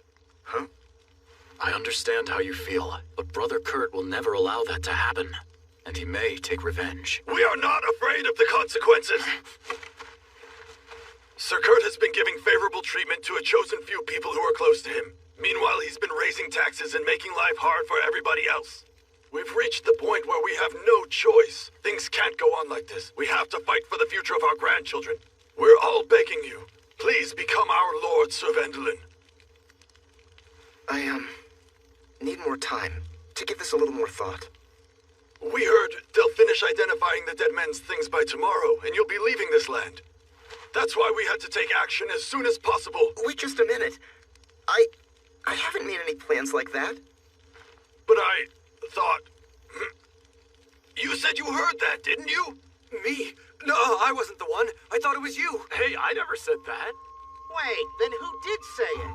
My wife told me she heard about it from you. That's ridiculous. I never know what's going on. It had to be you. I'm the last one to know anything. You've been a very busy man, haven't you, Klaus? Busy, you say? I have no idea what you're talking about. You're supposed to represent the people of your village, but you're not up front leading this fight. Instead, you're leading them to their death. You're one sly character. If that boy becomes the new lord, I imagine you'll find a way to benefit from the change. And if he fails, you'll be protected by not having been a leader of the revolt. That's interesting, but you give me too much credit, my friend. Perhaps. Then really, we're both on the same side here. See, the thing is, the palace doesn't like people acting on their own, so you need to desist. Thank you for the warning, even though it's misplaced. However, even though I'm a simple village chief and not sophisticated in the ways of the palace, you might find my counsel to be of value from time to time. Excuse me.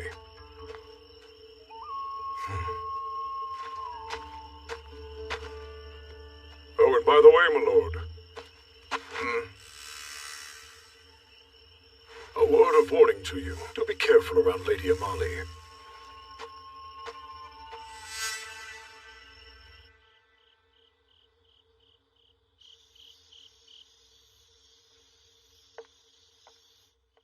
Sir Kurt, How long is that man planning to stay here? I'm very concerned, my lord. If he stays here too long, it's going to be harder and harder to maintain control. Those ignorant villagers will turn to him. I won't let that happen! Anybody who opposes me will be severely punished! And that includes their families as well. I won't tolerate an uprising on my watch. Thank goodness you were able to put those villagers off. Yeah, but you need to figure out how you're going to respond to this, because they're going to keep coming back and asking again. They hate your brother. By the way, if I were to become the Lord here, what do you think would happen to my brother, Kurt? Would he be exiled? Do you think the palace would allow a spark of chaos to go unaddressed? Huh? Meaning? They'd have to make him disappear. Boy, you still don't understand how nobles work, do you? Good luck, Vel. I hope you're able to get through to him. Bye.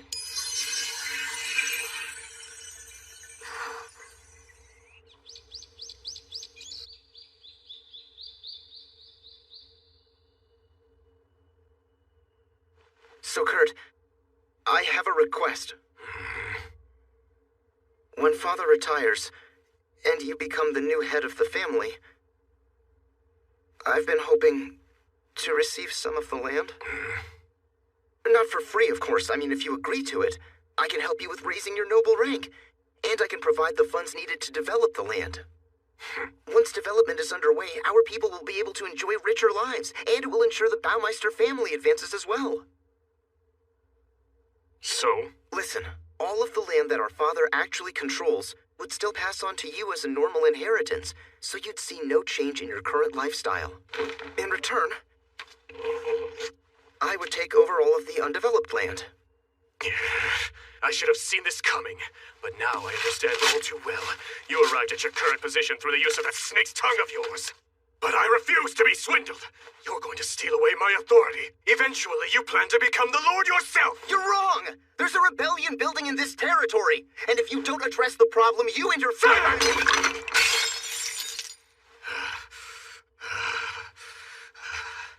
I've heard enough! I'll never give you that land! Get out of my sight, you thief!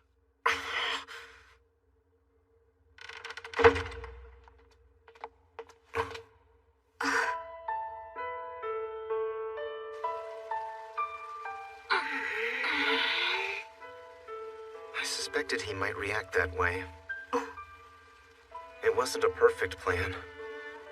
Problem is, there isn't one. Not really. There's no way to make everyone involved happy. Oh man, I don't know what else to do. For my part, I could be more sympathetic to the villagers, but right now I have my children to protect. Truth is, I've been deliberately getting them close to you, and appealing to your emotions so no matter what happens, they won't lose their noble status. I'm sure some people might call that devious. Not me. Even so, I won't let it upset me. The bottom line is, as their mother, there's nothing I wouldn't do to protect them. I get that. I'm sure you'll work it out. You just need a little bit more time.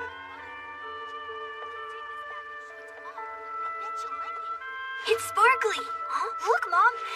Oh my, how pretty. This one's really neat. I found it on the edge of the water. This one's green on one side and blue on the other. Feel how smooth it is.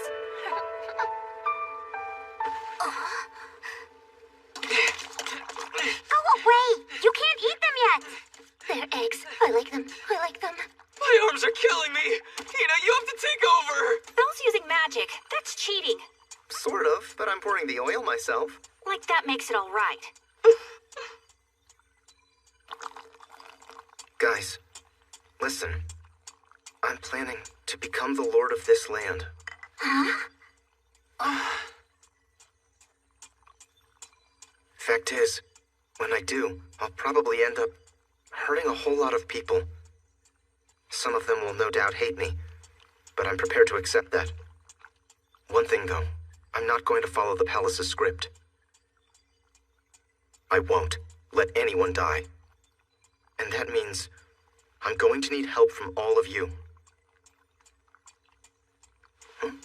Hey, watch it, Irvin! You're adding too much oil! Huh? Oh no! It's separating again!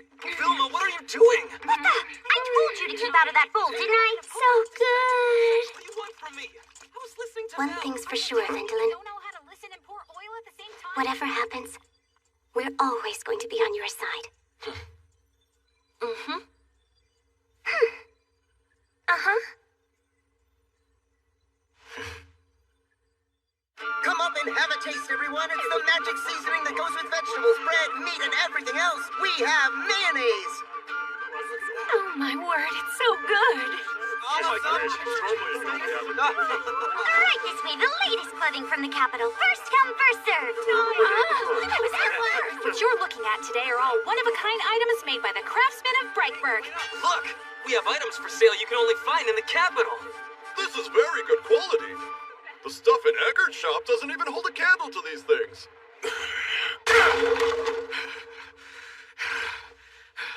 This isn't good, my lord.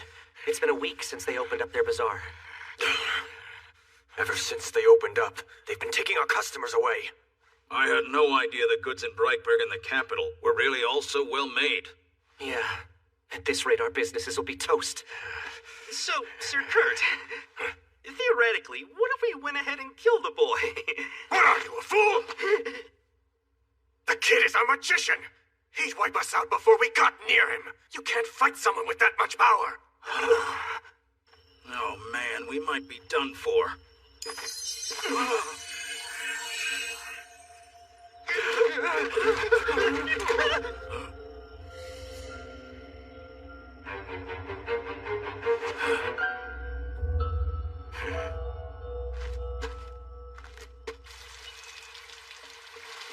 Sir Kurt!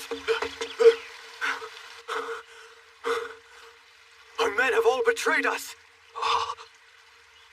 That damned Vendolin, what did he do? Threaten them with magic? Well, actually, he didn't threaten them. Let me get this straight. You surrounded these guys in the forest and offered to give them the money they would need to update their skills here in the capital? When you think about it, even if they wanted to learn more about their craft, there's no one living that far out who could teach them, so they were excited. They should be. If they improve their skills, they'll be able to find work anywhere. Then they won't be under the thumb of Sir Kurt for the rest of their lives. That's how I plan to thin the ranks of my brother's supporters, one by one until he's completely isolated and alone. Undercutting his allies with cheaper goods at a bazaar was a brilliant move. I just hope he really does blow his top over it. Here we are. Yeah, it's good. The rooms are spacious, and the kitchen's nice. I believe it will be enough for Lady Amalie and her boys. It's gonna be hard. The three of them having to move from their home. It'll be better than staying there and living in shame. Okay, then we'll have them plan to move in here right after the uproar subsides. How about the other stuff? We're planning to have Sir Kurt take sanctuary in this church. That's good. He'll be safe here. After it's over, we'll just sneak him in. I'm telling you, even the palace won't be able to find him.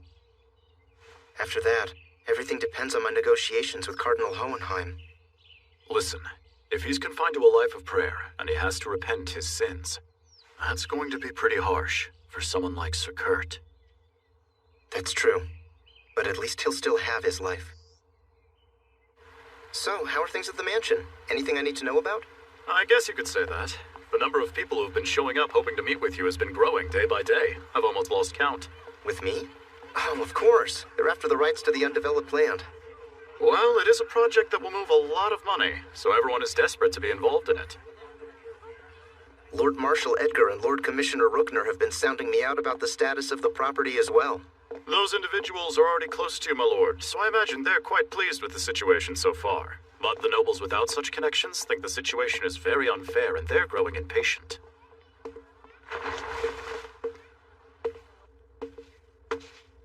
Here, take this to him. As you wish, sire.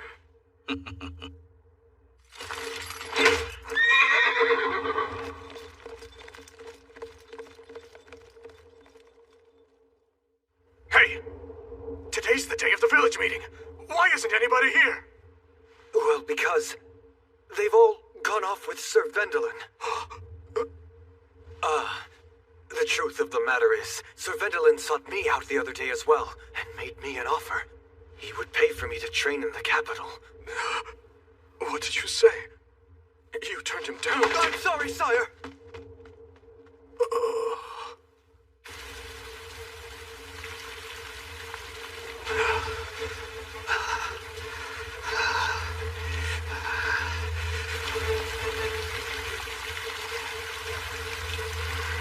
You think you're going to kill him with a knife?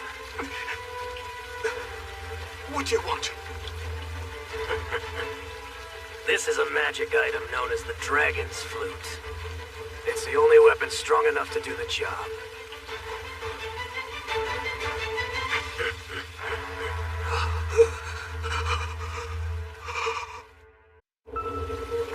You're telling me this artifact, this magic flute, is a weapon strong enough to kill my brother Vendelin? Who sent you? Head Auditor Rookner felt bad about providing you with mistaken information and wanted to make it up to you in this moment of desperation. Yeah? What's it going to cost me? Why, nothing at all. No. We simply ask that as Lord you give us some consideration during negotiations for the interests in the undeveloped lands. Bottom line, Vendelin's removal will open many doors for your master and me.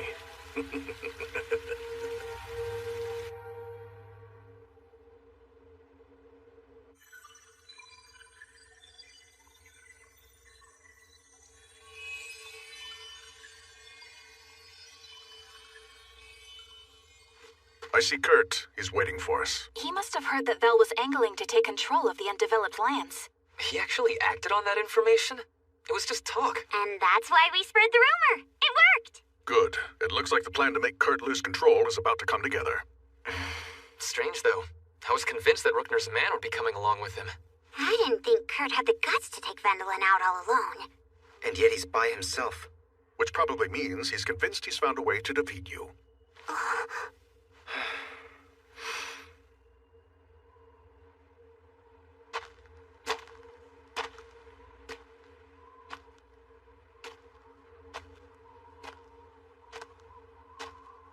This is a surprise. What are you doing here, Kurt? Oh, please, cut the act. They're here, right? You might as well quit hiding and show yourselves. Fact is, you're not fooling anyone.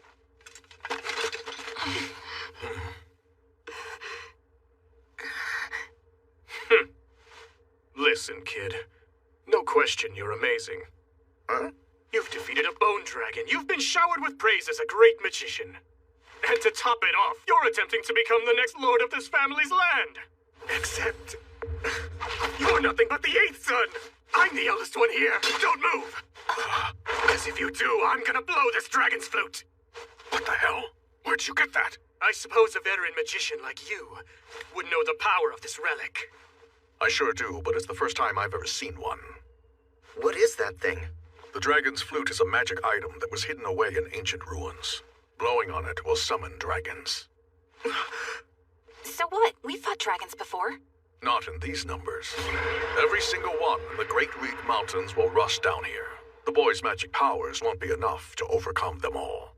The heroic dragon slayer won't survive the onslaught. What the hell's so funny? You wouldn't make it out either. Oh, please. You think I'm some kind of idiot? Why would I ever use a magic artifact that would allow me to be attacked as well? What about all the people who live in this village? The dragons might kill them. Those bastards turned around and betrayed me. Now they can reap what they've sowed. Your family would be killed. What are you thinking, brother? Guess I'll have to start a new family then. What? Are you serious? Listen to me. I'm going to steal your assets, make the expansion happen, and become an even greater hero than you within the undeveloped lands. Once I've accomplished that, women will flock to me on their own. Then, once I have another son, everything will be as it was. You're crazy! Don't move. I'll blow it. That's perfect. It's what I've always wanted to see. And you know why? Because the thing I've hated the most was that condescending attitude of yours. I've always wanted to wipe that look right off your face. And now, it's gonna happen. You're responsible for everything that's about to take place. And I mean all of it. The deaths of the villagers, Amali and the 2 boys, and every one of your precious comrades. When everything's said and done, they'll have you to thank.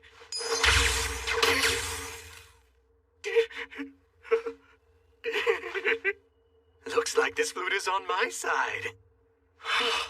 It's gonna be my victory in the end. Goodbye, Vendolin.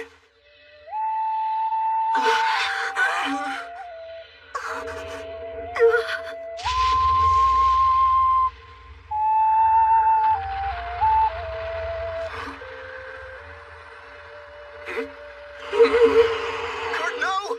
Stay back! Those things, they feel evil to me. You're right. Those are malice. Huh? It isn't summoning dragons? This didn't make any sense from the start. The dragon's flute is a legendary magic artifact. Something that precious could never be easily obtained. Then, do you think my brother was lied to? There's a good chance that's the Flute of Malice. Blowing into it draws in malice from your surroundings, giving you the power to defeat your enemies. But that power comes with a price. It turns you into an undead. He doesn't know what he's doing. He wouldn't want that. Those who come in contact with malice will perish. He's lost. It can't be. I don't understand. Why don't things ever go as planned? Why won't anybody listen to me? I'm the eldest son. They all play me for a damn fool. Here I am, first in line of succession, and no one respects me. They mock me, but I'll have my revenge. They'll all pay for treating me like this.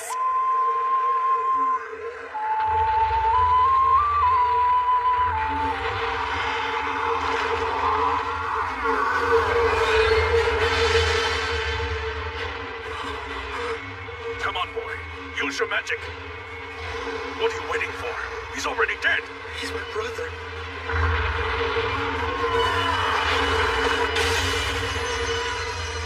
We'll try to purify him.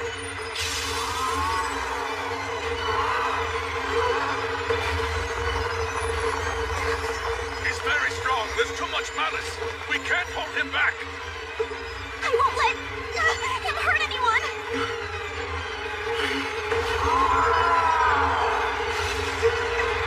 Keep it up! Expand the purification magic like we did in the Enchanted Forest. I'm trying.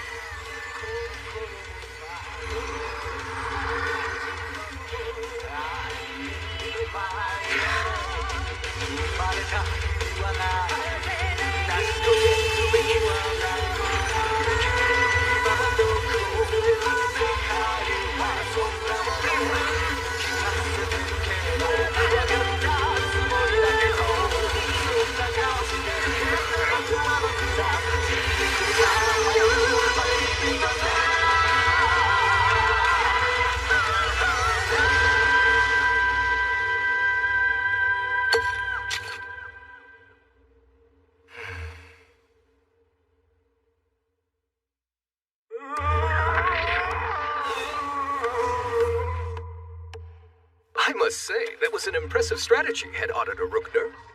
I know you wanted insurance in the event Baron Baumeister escaped assassination. With Sir Roderick in his employ, it seems you've achieved it. Regardless of how he feels about me, in the end, he's still my son, after all. You'll have the inside track on exploiting all of that vacant land. This country bumpkin is going to make me rich. He's playing right into my hands, and once he's eliminated his kid brother, I'll be able to buy him off and push him out of the way. He's too stupid to see he's nothing more than a pawn. There are so many incompetent men who ride on their status as eldest son.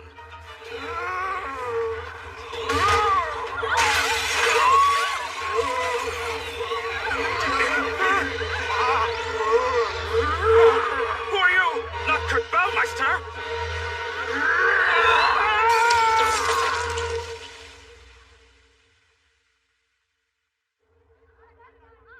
So it was your father who passed that flute on to my brother. As a result, he and 12 other nobles of the robe were killed. Along with their relatives, it was a complete slaughterhouse. He was a true villain. By the way, the malice believed to have been Kurt has already been purified by the priests. They're still investigating, but they think a fragment of the malice Elise purified came here out of hatred and took its revenge. That's not all. There's something else to report. Rumors are spreading. The word around the capital is that Sir Kurt was the one behind this incident. You have a problem. It's Lady Amalia and her children. I know you had planned for them to live here, but now... I see what you mean. They'd be the family of a criminal. If they were to move here, they would probably find it even more uncomfortable than their current home. They would struggle every day.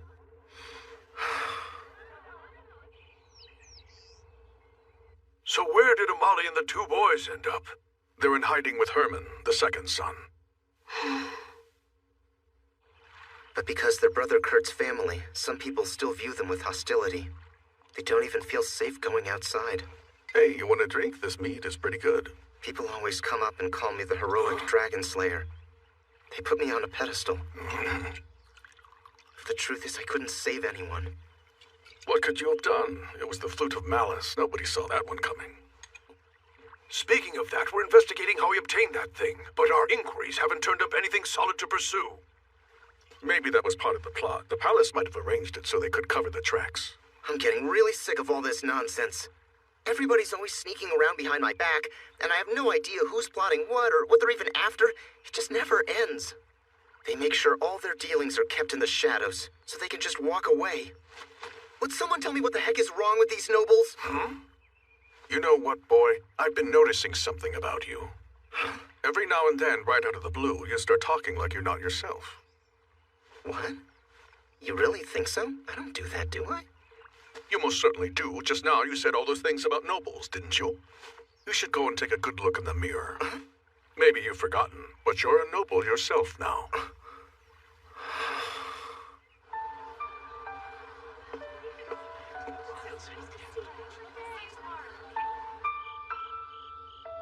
It's good. Did you try the sauce? I never do food like this at home.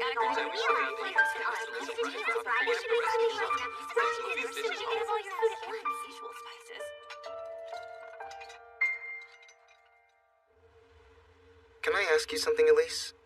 Does it feel like I'm barely here? What do you mean by that? Maybe I'm not saying it right. Does it seem like I'm not quite in touch with reality? Sorry, I must be confusing you. Well, I don't know if this is exactly what you mean, but I have noticed you behave strangely sometimes. You're far away, even though you're close by. I think it's because I haven't fully accepted this world. Oh. I thought I had come to grips with it a long time ago.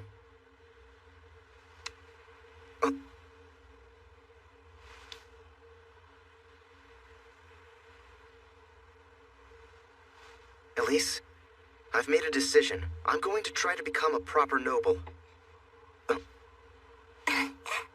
believe in you. You always do the best you can, and you're always very smart about it. You'll be fine no matter what you do, Vendelin. You'll be a great noble. Vendelin von Benno Baumeister, you have truly served us well in quelling the recent incident in the Baumeister Knightdom, and for this you shall be rewarded. I hereby grant you all the undeveloped land in the area following the collapse of your family's noble heritage. I humbly accept your generosity. However, Baron, I am troubled by one thing. The land sorely needs improvement, which will require both time and labor. To offset this extra burden, we will offer an additional bounty. What? Really? Yes. This was Lord Commissioner Rookner's idea. What can we offer you? Considering it was the Lord Commissioner's brother who brought about this tragedy in the first place, it's the least he can do to make up for it. To be honest, there is something I would like to request of the crown. Oh? Please then, let me hear it. I know that 12 nobles of the Robe perished in the incident caused by the Flute of Malice, and that as a result, many are calling upon the capital, seeking to establish a claim on the open titles. It's true, Your Majesty. Every day there's a rabble of self-proclaimed relatives. Some of them are even showing up, when we know for a fact that the noble in question had no living relations. Majesty, for the sake of developing these lands, I would ask you to give me the right to grant 2 of those open titles. The right to grant titles is one reserved solely for the king. This is insolent, Sir Baumeister! How can you treat His Majesty's generosity with such disdain? You are demonstrating brazen contempt, young man. Granting such a large swath of land to a mere baron is already unthinkable. And then asking for the right to grant nobility? You couldn't be any more audacious. You have to rescind that request. It doesn't even bear considering. Your Majesty, may I offer a suggestion? Grant Sir Baumeister only a portion of those undeveloped lands, and then grant the remainder to someone more experienced in managing a vast domain. But Sir Baumeister's magic is necessary in order to develop it. How about Baron Mark? He may not be able to employ magic, but he's the greatest developer in the entire kingdom. Just a minute. I know that man, and he happens to be one of your close relations, as I recall. You always focus too much on trivial details. Gentlemen, stop. You're standing before our king. Besides, if memory serves, there have been past cases where the right to grant titles was bestowed.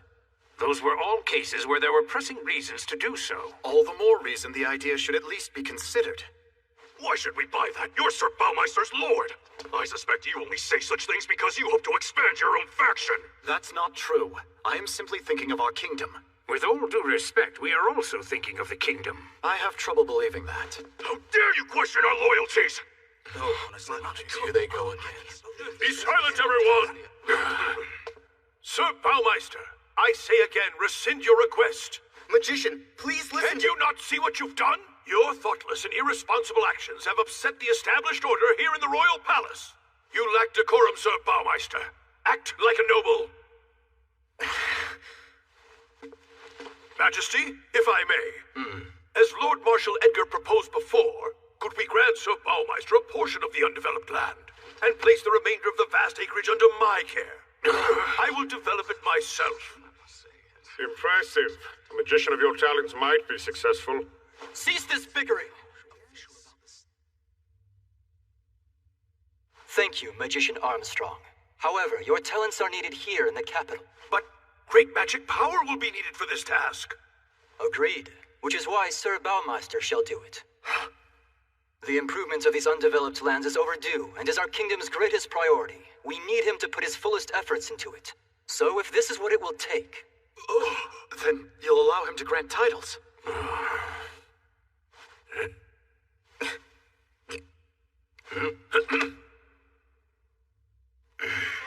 Sir Baumeister, raise up your head. As you have requested, I shall bestow upon you the right to grant 2 noble titles. Thank you, Your Majesty. You're beginning to look like a real noble. In addition to this title power, I, Helmet the 37th, Monarch of Helmet Kingdom, do hereby grant thee, Wendelin von Benno Baumeister, the power to develop our open lands by conferring upon thee the 5th rank and title of Count. He has jumped right past the title of Viscount. I pledge my sword in defense of Your Majesty, our kingdom and our people.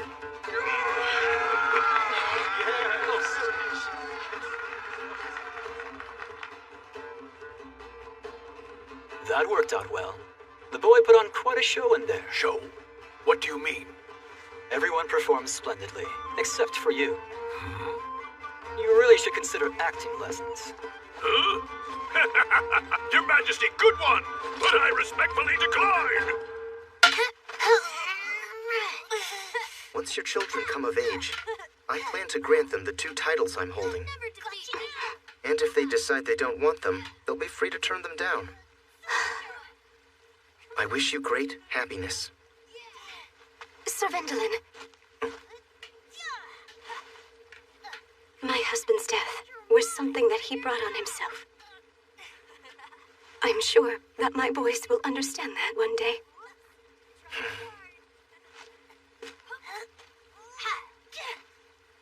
Thanks so much, my friend. All right, everybody. Time to get to work.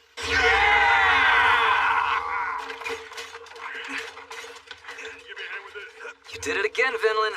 I'm always amazed. You flattened everything in one move. Well, that's that. I'm gonna head back now. Thanks, my lord. Oh, by the way, can you take care of that area too before you go? Really? What's going up over there? A church, I'm told. The one that's sponsored by Cardinal Hohenheim. What about all the other sites? The one over there is for Lord Commissioner Rookner. Right beside it is the site reserved for Lord Marshal Edgar. And behind those will be the facilities for Duke Bleichruder. You're really setting aside some prime property for these guys. I'm indebted to them for securing me the right to grant titles. But this miso and soy sauce workshop is just gonna be for my inner circle. Vendolin, are you coming? I prepared the tea and it's ready to pour. I'll be there in just a minute, thank you. Val! Have you already forgotten that today's one of our training days? Do I have to remind you that we made a deal? You promised you'd train 4 days a week in return for my help, remember? I brought this for you from the Enchanted Forest. Banana, banana, banana. Did I forget to mention everything in that forest is huge? I need a favor. My spear got broken. I have to get it fixed in the capital. Do you think you could teleport me there? Hey, you can't leave yet. All this land is still being prepared. Hold on, I am not doing this training alone. That wasn't the deal. Come on, Val, make us some chocolate-covered bananas. Wait, just a chocolate-bacon minute. Can we talk about this one at a time? I promise I'll get around to each of you if you'll just give me a minute to organize my thoughts. I know what you're saying is important, but I'm having a little trouble hearing you.